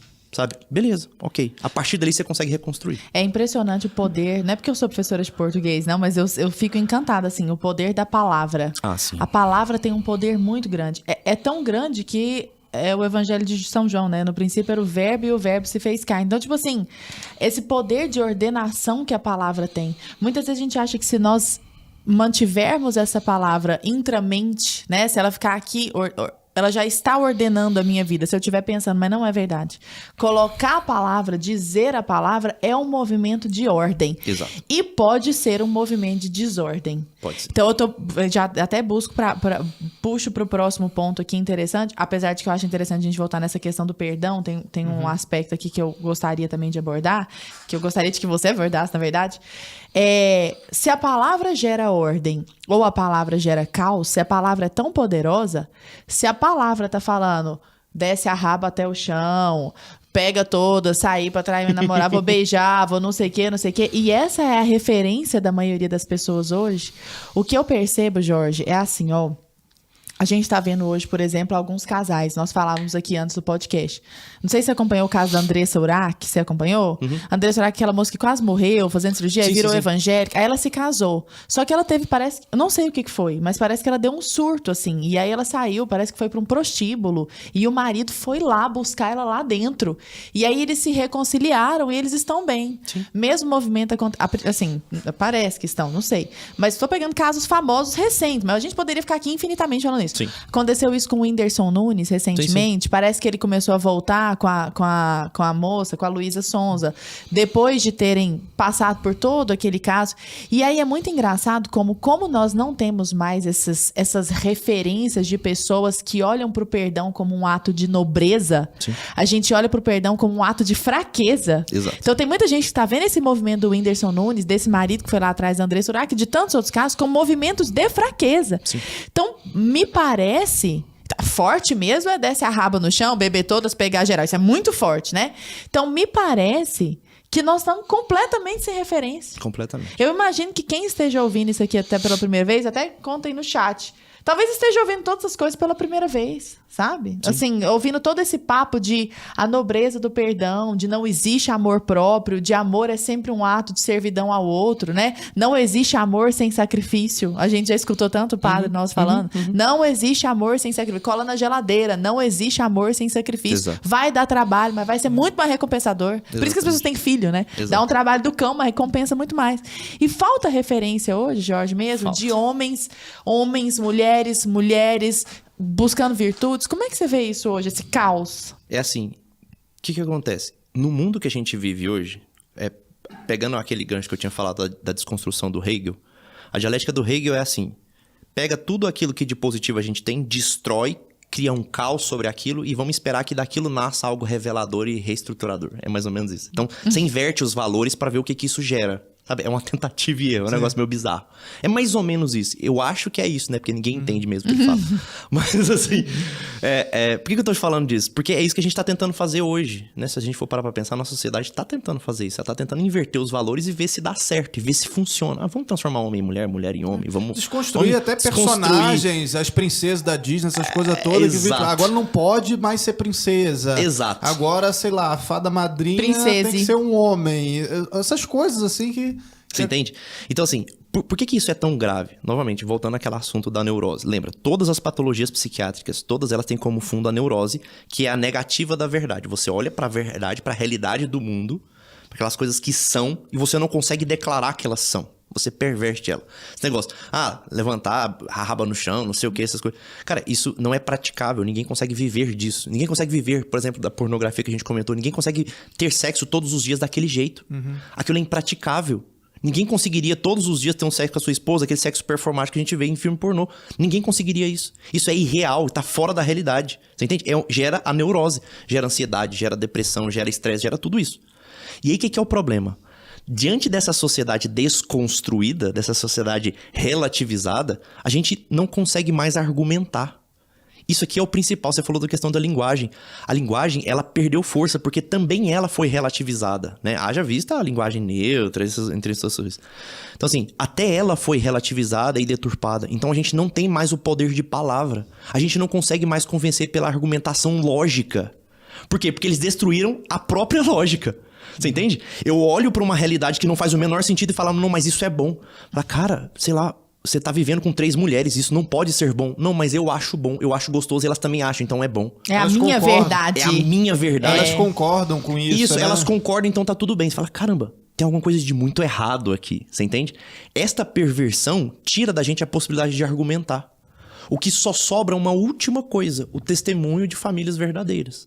Se a gente tivesse testemunhos verdadeiros aí pra gente poder se espelhar sempre, pra que a gente pudesse povoar o nosso imaginário com isso, seria muito mais fácil. Só que a gente não tem. É possível vivenciar o amor ou viver o amor numa relação poligâmica? Ou isso é papinho de não tem jeito. De progressista não atual? Não tem jeito, não tem jeito. Por quê, eu falei, Jorge? Por quê? Você Conta consegue pra viver nós. o desejo e você consegue viver o afeto. Porque o desejo, ele é partilhado com várias pessoas ao mesmo tempo. Desejo é a orientação dos símbolos. Eu posso desejar várias mulheres ao mesmo tempo. Sim. É a coisa mais Mas simples não do mundo. necessariamente você vai consumar alguma coisa porque você sabe que aquilo é errado. Exato. Mas eu poderia desejar várias mulheres ao mesmo tempo, ter relação sexual com várias mulheres ao mesmo tempo. E o afeto, eu também consigo gerar o afeto, esse amor com A minúsculo, por várias pessoas ao mesmo tempo? Também consigo. Sim. Sabe? É aquele caso do poliamor, que é o cara que tem 2, 3, 4 esposas. Ele consegue nutrir este amor, que é um amorzinho, é um amor mais... É afeto, afeto. Sim. Ele consegue nutrir isso por várias pessoas? Consegue, é só ele servir várias pessoas. Eu vou me doar por aquela mulher. Um dia eu almoço com um, outro dia eu janto com a outra, outro dia eu saio com a outra pra almoçar. Ele consegue namorar 3, 4 mulheres ao mesmo tempo, ou casar-se com 3, 4. Mas esse amor final, esse último com A maiúsculo, esse último não tem jeito. Porque é aquela simbólica do 3 que eu te falei. Sim. É necessário 3 pessoas e somente 3. Para que isso funcione, para que 3 sejam um só, né? Para que 3 sejam um só, não pode ter uma 4ª, 5ª, 6ª pessoa aqui. Doutor Jorge, mas você é muito retrógrado. Não tem jeito. É isso. E aí, esse que é o mais engraçado. Do ponto de vista, nada em simbólica é retrógrado. Nada em simbólica é retrógrado. O 3 pra sempre vai ser o símbolo de transcendência. Sim. E o 3 pra sempre vai ser o símbolo de unificação. Em qualquer cultura. Qual que era o símbolo da trindade grega? Né? Era Zeus, Poseidon e Hades. Sim. Sabe? Qual que era a tríade qual que era o número de deuses hindus? Era o Brahmani, a Shiva e o Vishnu, né? Então, eram os 3 também. Então, é sempre assim. 3 vai ser sempre... Santíssima é a Santíssima Trindade, não é a Santíssima Unidade. Então vai ser sempre assim. O 3 é sempre símbolo de transcendência. A humanidade vai continuar sendo humanidade pra sempre, com o 3 sendo símbolo de transcendência. O 4 sendo símbolo de imanência, tudo aquilo que é terreno. Primavera, verão, outono, inverno. Fogo, terra, ar e água. Colérico, fleumático, sanguíneo e melancólico. Por mais que tentem mudar, 2 mais 2 vai continuar sendo 4. Você entendeu? Isso é simbólica. Simbólica é isso. Simbólica vai falar assim, cara, não é aquilo que a gente acha. E a simbólica... É por isso que é isso. É por isso que ela é tão... É por isso que a ciência simbólica ela é tão negada nos dias de hoje. Porque ela, basicamente, ela inutiliza o argumento hegeliano. Ela inutiliza o argumento relativizante. Porque ela fala assim, cara, não interessa, você pode forçar o que for. Existe uma verdade. 2 mais 2 serão sempre 4. Existe uma verdade absoluta. Você gostando ou não, existe uma verdade absoluta. As coisas são o que são, né? A simbólica vai entregar isso. Então, o que a gente pode falar para as pessoas que estão nos ouvindo hoje, que não tem essas referências da nobreza do perdão, do tanto que o perdão dentro disso e desse desejo de reconstrução e de voltar pro seu lar, de largar a pornografia, tipo, não parece hoje, dado o mundo concupiscente e louco que a gente tem, mas é o caminho, Jorge? É o caminho. Honestamente falando, assim, depois de muitos anos trabalhando com isso e vendo os testemunhos que eu vejo, a reconstrução é sempre a saída. A reconstrução é sempre a saída. Eu vi isso muito, sabe onde? Eu vou te falar onde que eu vi isso. Eu trabalhei por quase 10 anos com UTI. Eu ficava como médico intensivista. Eu era coordenador de UTI lá em Goiânia. E como coordenador de UTI, eu via gente morrendo... Assim, eu vi gente morrendo quase todos os dias durante quase 10 anos. Quase 10 anos eu via gente morrendo todo santo dia. E essas pessoas que eu via morrendo, eu escutava todo tipo de testemunho ali. E aquelas pessoas que se dispuseram a perdoar, aquelas pessoas se dispuseram a se sacrificar, aquelas pessoas se dispuseram a amar, aquelas pessoas se dispuseram a fazer aquilo que era árduo e não aquilo que era fácil. Aquelas que deixaram, falaram assim, eu vou lutar contra a maré, eu vou contra a opinião pública, eu vou tentar resgatar o meu casamento, eu vou tentar fazer diferente. Essas pessoas, elas tinham um olhar diferente no leito de morte. Um olhar completamente diferente. É aquele olhar assim, o que é felicidade? Felicidade é a sensação serena de estar fazendo exatamente o que você deveria estar fazendo se a morte te encontrar. Isso é felicidade. Assim, essas pessoas no leito de morte, elas olhavam para a morte chegando e falavam, eu estou onde eu deveria estar. A minha família está onde deveria estar. O meu trabalho está onde deveria estar. A minha fé está onde deveria estar. Sabe? Isso é a sensação de felicidade. Essas pessoas tinham um olhar diante da morte completamente diferente, mas ela é uma minoria. Eu perguntava para os meus alunos, eu era professor da faculdade de medicina também, que dava essa disciplina de terapia intensiva, de UTI. Os alunos entravam na UTI e viam aquele tanto de pessoas ali gravíssimas, gente morrendo o tempo todo. E eu perguntava para eles qual que é o sentimento mais forte aqui dentro da UTI. E eles ficavam olhando, né? A tristeza, a dor, arrependimento. Arrependimento era disparadamente o sentimento mais forte. De não ter feito mais pela família, ou de não ter tentado. Sim. Exatamente. De ter escolhido o concupiscível. De não ter escolhido o difícil, o árduo. Aquilo que ia gerar... Porque é sempre assim. O prazer, ele sempre vai passar. Mas a felicidade, não. O prazer, ele sempre vai passar. Porque é aquele pico e a queda. É o pico e a queda. E quando você não consegue mais ser o pico, você entra em depressão e não tem mais o que ser feito.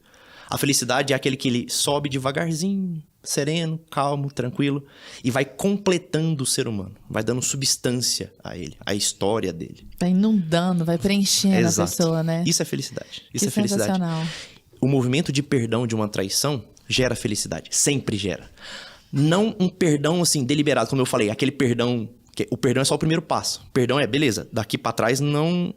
Eu vou aceitar que acabou, mas eu vou aceitar que você pode ser outra pessoa. Esse é o movimento do perdão, lembra? É esse... Sim. É igualar os níveis de novo. A gente tá assim, você me traiu, então eu vou te perdoar. Eu igualei os níveis. Agora a gente precisa se juntar de novo. E reconstruir. Estão separados. E hoje, doutor Jorge, a gente vive num mundo, né, tecnológico, todo mundo tem acesso às redes sociais, celular, e eu imagino que isso aumenta também a probabilidade das pessoas traírem, porque é muito mais fácil também o acesso, além da pornografia, esses outros recursos.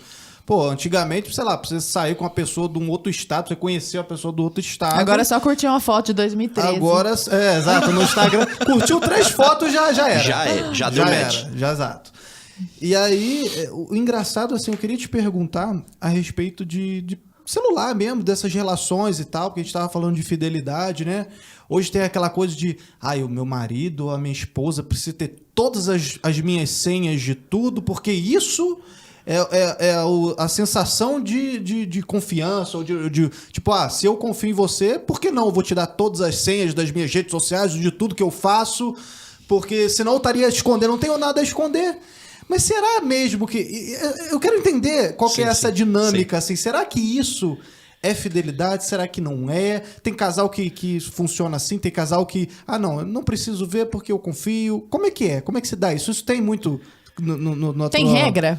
Tem regra. Tem isso muito nas tuas consultas lá? O pessoal Tem. fala disso? Como é que funciona? Você sabe qual que é o problema? O maior problema do digital, que quando ele foi inventado, a gente não se deu conta que ele iria criar isso. Ele cria uma desumanização. No sentido de que você não vê o outro mais como um ser humano de fato. Eu tenho um paciente que ele era completamente viciado em garotas de programa. Ele gastava metade do salário dele com garota de programa. Casado. Casado, 3 filhos, quase todos os dias. 2, 3, 4, 5 vezes por semana ele saía com Caramba. garota de programa. Nossa, ele ganhava muito, né? Porque... Ganhava muito. Porque se ele Ganhava muito. Ele trabalhava com o mercado com o mercado digital, mas ele ganhava muito dinheiro. E aí, assim... Só que, assim, tava destruindo com a vida dele, né? Ele me procurou completamente desesperado. Falou, Jorge, eu não sei mais o que fazer, sabe? Eu não quero, eu sei que é errado, eu não queria fazer isso com a minha esposa, eu amo a minha esposa, de verdade.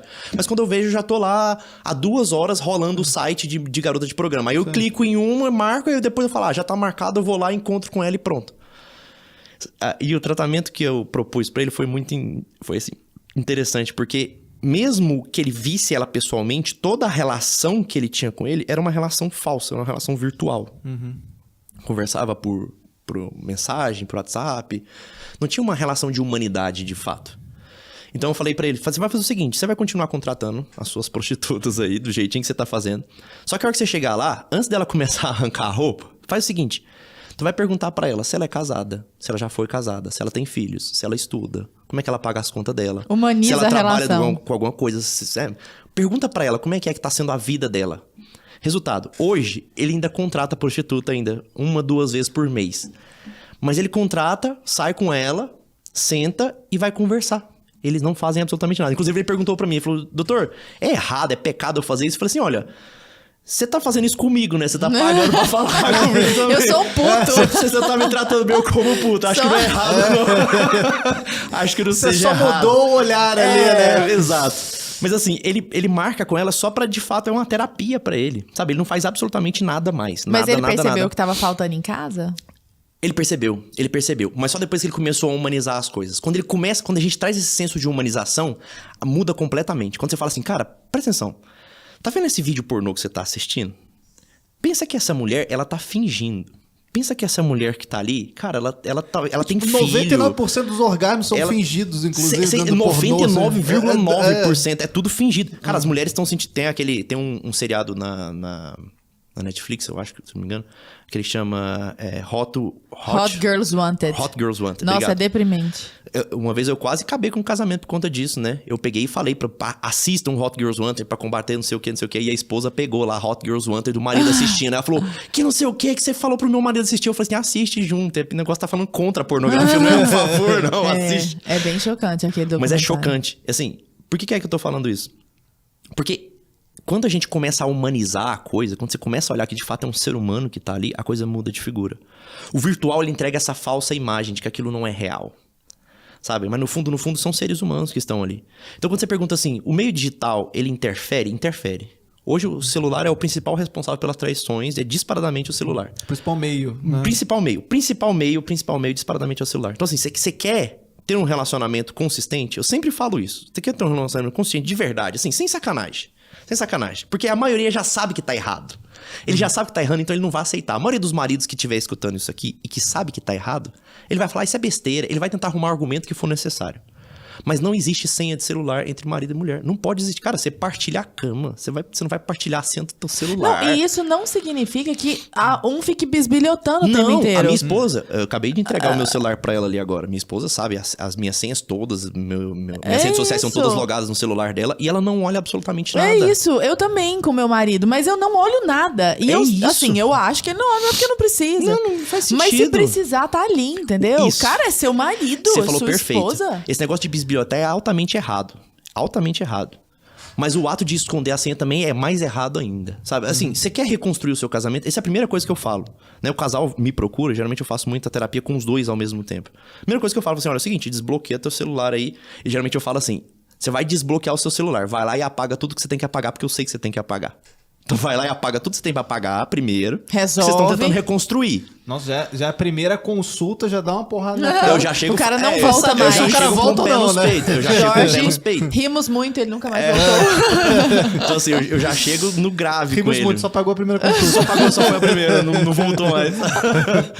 Mas assim, eu sempre falo, olha, dá licença, eu vou deixar você ir pra lá, vai gastar ali meia hora apagando o que você tem que apagar. Eu sei que você tem que apagar. Depois você vai desbloquear o celular, vai entregar na mão da tua esposa e deixar ela mexer o que ela quiser. Cara, este é um ato que é extremamente necessário pra reconstrução. Agora, se você não quer deixar chegar neste ponto da traição, eu só quero... faz Desculpa, antes. eu tenho Sim, que te sim. perguntar. Os caras saem mesmo, vão tipo num banheiro Sai, acontece. e apagam as Sempre, paradas assim? 100% das vezes. Pô, mas aí na cabeça da mulher, como é que ela fala? Caramba. Não, mas ela já sabe que tá reconstruindo. canalha, né? Se a mulher se dispôs a fazer isso, de estar naquele consultório com o propósito de reconstruir, se é reconstruir é porque pressupõe que destruiu. Já imagina. Assim. Exato. Pressupõe que Exato. destruiu. Isso Exatamente, é impressionante. Assim, E só trazendo até uma coisa que liga essas duas coisas, às vezes a pessoa que tá ouvindo pode falar assim, pô, mas que humilhante.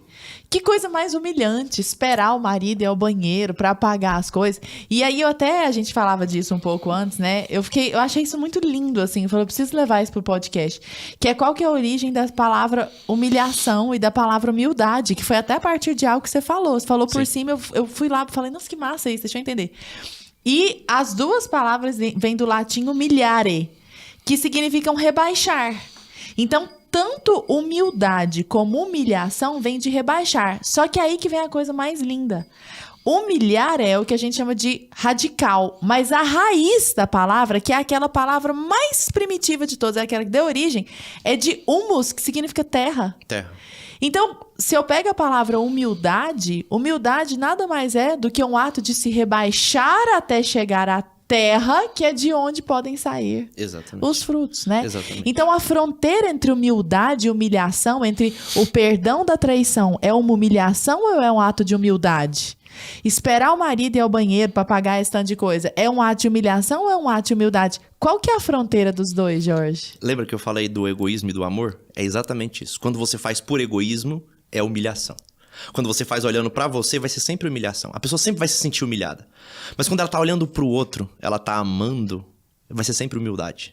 Sempre humildade. Esse ato aí da esposa falar assim, então vai lá pro banheiro agora e apaga as coisas. E ela baixa a cabeça e ele sai. Isso E é ela, humildade. fica ali pensando, o que eu tô fazendo da minha vida? É sempre isso. Elas me perguntam assim, doutor, o que eu tô fazendo da minha vida? E eu sempre pergunto, muito honestamente pra elas, eu falo assim, deixa eu perguntar uma coisa. Você ama esse homem? Amo, mas eu não queria que ele tivesse feito tantos erros. Eu falei, tá bom, mas eu quero que você não olhe pra falha dele, pra queda dele. Eu quero que você olhe pra quem você sabe que é este homem e pra quem ele pode ser. Porque você, mais do que ninguém, consegue olhar pra ele e saber aonde ele pode chegar. Aquele olhar que transcende a carne. E a mulher tem esse papel, né, de levantar o homem, né? Sabe? E eu falei assim, olha pra ele. Você sabe até onde ele pode chegar. Este homem que ele pode ser, você o ama? Ela fala, amo. Honestamente, eu amo. Eu falei, então isso não é humilhação, isso é um ato de amor, isso é humildade. Você está se colocando nesse papel de prontidão para que algo seja reconstruído a partir daqui. Você entende? Então, assim, nunca será humilhação. Né? Se a gente fosse pensar o sacrifício da cruz, então seria uma absurda humilhação. Mas porque era o ato pleno do amor, era um ato de humildade diante da própria humanidade. Olha que doido isso. Você vê que tá aqui até trazendo para essa questão da cruz, né? Você vê que tudo isso que a gente tá falando é muito exigente, mas também é muito tolerante. Muito. É muita exigência de nós conosco e de nós com o mundo de maneira geral. Você quer ordenar as coisas, você quer organizar as coisas, mas também é muito tolerante com os tropeços do outro, né? Ô Lara, sabe a coisa que eu mais escuto na terapia de casal quando tem um ato grave de traição e eles recuperam o casamento e se tornam... E o casamento sempre volta melhor. Isso aqui é um fato. O casamento reconstruído... E, novamente, não é perdoar. É perdoar e tratar aquela relação. Você precisa de alguém que saiba fazer este movimento de reconstrução. Então eu sempre falo, procure um bom terapeuta para que vocês possam reestruturar isso. Não tenta fazer sozinho que vai dar errado. Sabe? Só você Porque e você tá dentro do problema e você não enxerga o todo, né? Exatamente. Então, assim, não tenta sozinho que vai dar errado. Mas quando você faz esse processo, o casamento sempre volta melhor. E o mais interessante de tudo é que as minhas pacientes e os meus pacientes, eles sempre me procuram pra falar assim, Jorge, sabe o que é o mais engraçado? Eu falei, o quê? Eu não achei que eu fosse capaz. De repente eu vi que eu era totalmente capaz. E quando eu percebi, eu me tornei uma pessoa muito melhor do que eu era. O ato ato de perdoar e reconstruir faz com que a gente se torne seres humanos muito melhores. Muito melhores. Galera, se você tá gostando desse papo aqui que a gente tá fazendo aqui com o Dr. Jorge, já peço pra você deixar o like, né, Lara? Deixe seu like, compartilhe Porque, com seus amigos, se inscreva no nosso canal. Isso nos ajuda muito a gente Por trazer favor. sempre pessoas interessantes aqui pra ter esse papo ótimo aí que a gente tá tendo. E eu já queria aproveitar também pra te fazer uma pergunta também, né? Nossa, agora me... Às vezes eu dou umas coisas assim... Só... Não, mas de toda forma eu tava já pensando em nós nos encaminharmos pro final, se você não se lembrar, e fazer um pinga-fogo com ele também. Tá, claro. Separei uns pinga-fogos aqui. Pinga-fogo. Pinga-fogo é assim, eu jogo uma palavra, você me dá uma palavra de resposta, sabe? Me lembrei. Diga. É porque como eu não tô anotando aqui, às vezes foge também da mente. Eu queria saber se você sempre imaginou que você ia trabalhar com isso, ia trabalhar com relacionamentos, ia trabalhar logo nessa área da traição, assim, ou se foi uma coisa que foi simplesmente chegando pra você e você foi, sei lá, acostumando ou gostando. Foi sendo chamado, né? Ou sendo um especialista mais nesse assunto, porque é uma coisa que aparece. Como é que foi? Não foi por acaso, não. Foi assim, foram 2 movimentos. O primeiro movimento foi um movimento próprio. Um movimento de história que eu vivenciei. Não necessariamente nessa questão da traição, mas um movimento de trair no sentido de querer abandonar o relacionamento. Não de trair e ficar com outra pessoa, mas no sentido de querer abandonar, querer sair do relacionamento. Eu passei por isso. Eu era um homem muito imaturo durante parte do meu casamento. Eu fui um homem muito imaturo. Quando ele fala dos Enzos, é com conhecimento, né? É com conhecimento. Eu sempre falo assim que... Por que eu entendo bem do homem imaturo? Porque eu, de fato, eu vivi esse capítulo na minha vida, né? E o ato que mais me incomodou em todo esse processo, foi que enquanto eu era o pior homem que eu poderia ser, em determinada época da minha vida, foi a época que minha esposa foi a melhor mulher que eu jamais poderia esperar. E aquilo era absolutamente constrangedor pra mim. Né? É uma frase que eu sempre uso, né? O amor constrange. O amor verdadeiro, ele sempre constrange. E foi de fato isso que aconteceu comigo, né? Ou seja, eu não quero mais esse casamento, eu quero ir embora de casa, eu não aguento mais isso daqui, eu quero a minha felicidade, eu quero, sabe, viver a minha vida. Isso eu já tinha toda uma base moral, uma base filosófica, tinha todo um conhecimento. Mas chega um ponto em que você tá tão assoberbado de coisas assim, você fala, quero sair daqui, sabe? E eu queria isso, eu queria sair dali.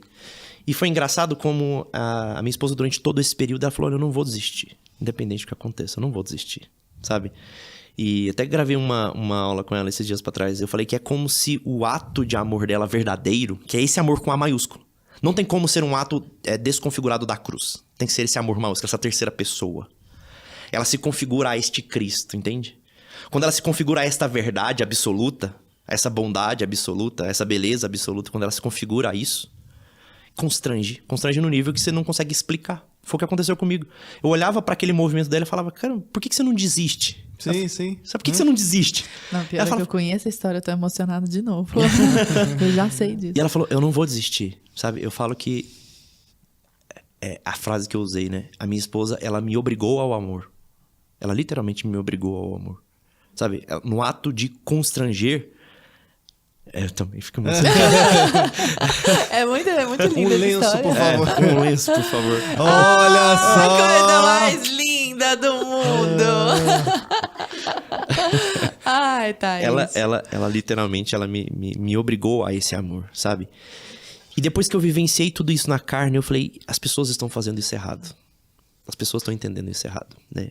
As pessoas acham que entendem o que é o amor. As pessoas ainda não entenderam o que é o amor. É algo diferente. A minha vida se tornou outra depois que eu aceitei e entendi esse amor de fato, né? Esse amor que encarnou nela, sabe? Que se transfigurou nela. Quando eu entendi este propósito, eu falei, as pessoas precisam saber disso, né? Hoje eu trabalho com relacionamentos, né? Que eu falo, eu inventei o doc do Cerrado. Ela inventou o doc do Cerrado, sabe? Ela inventou o que eu faço hoje.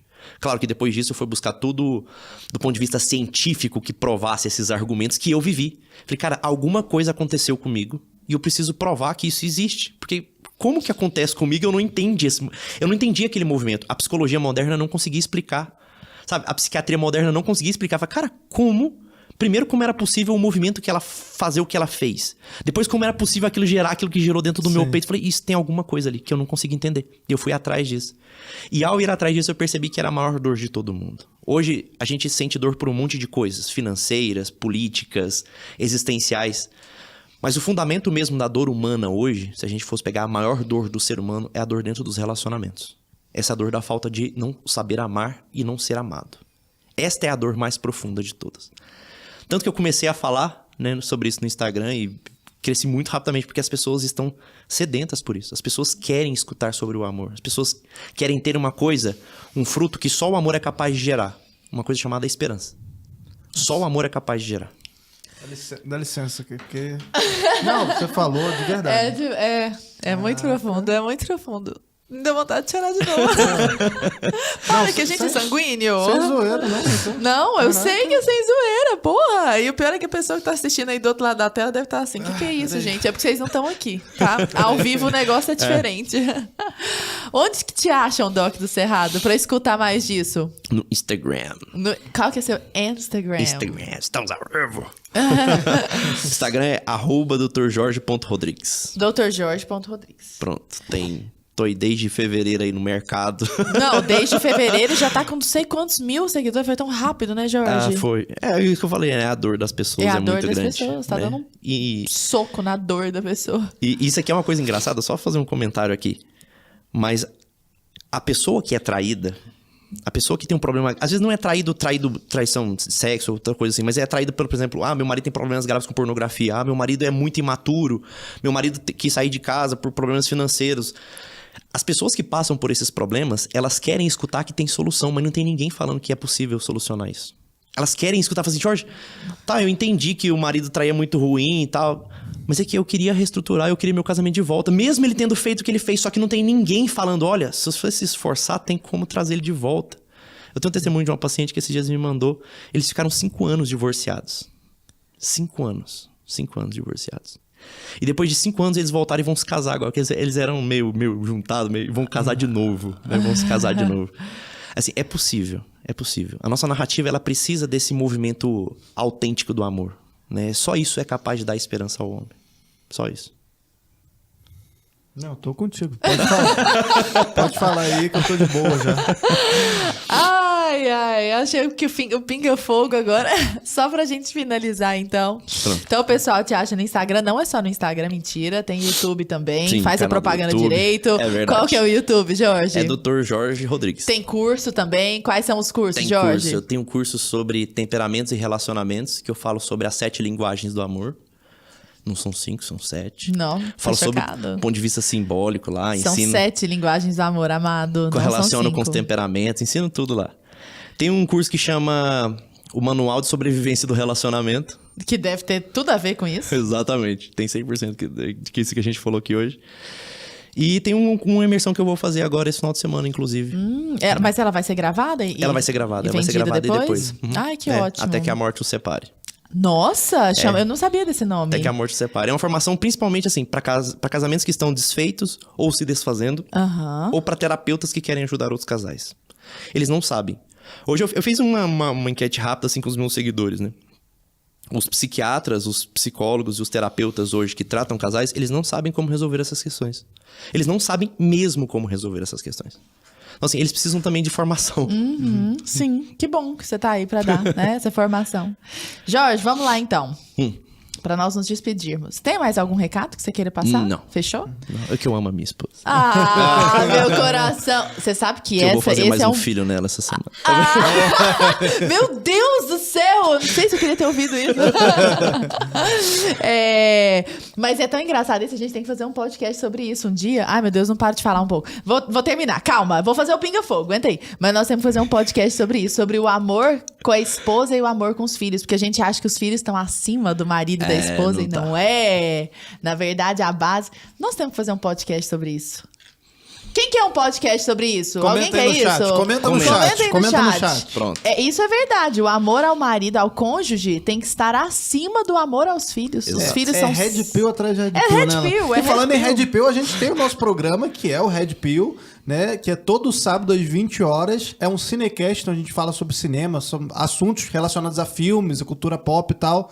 Assistam também no próximo sábado às 20 horas. Yes. Jorge, diga. Sem pensar muito, que vier à sua cabeça. Um livro. Imitação de Cristo. Imitação de Cristo. Falávamos agora há pouco, né? Um filme. 300. 300 tá? Na plataforma? 300 não. Não? 300 não tá. Coloque.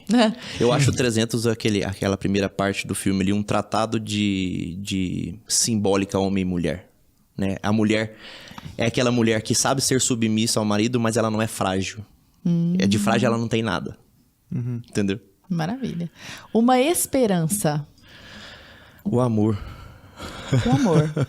Com A maiúsculo ou minúsculo? Com A maiúsculo. Com A maiúsculo. Com A maiúsculo. Uma pessoa. O verbo encarnado. Um lazer. Caramba, um lazer. Fumar um bom charuto. Fumar um bom charuto. Aliás, era pra gente estar fumando um charuto aqui agora, charuto. nós nos esquecemos, né? Isso aí. Uma palavra final pro nosso povo? A esperança. A palavra final, a esperança. A esperança. Porque eu sempre começo as consultas com os meus pacientes falando assim: eu posso oferecer muito pouco, mas uma coisa eu posso te oferecer: esperança. Dá pra resolver. Se as pessoas escutarem isso, 90% dos problemas já começam a ser resolvidos. Sempre dá pra resolver, né? Sempre dá. Sempre dá. A esperança.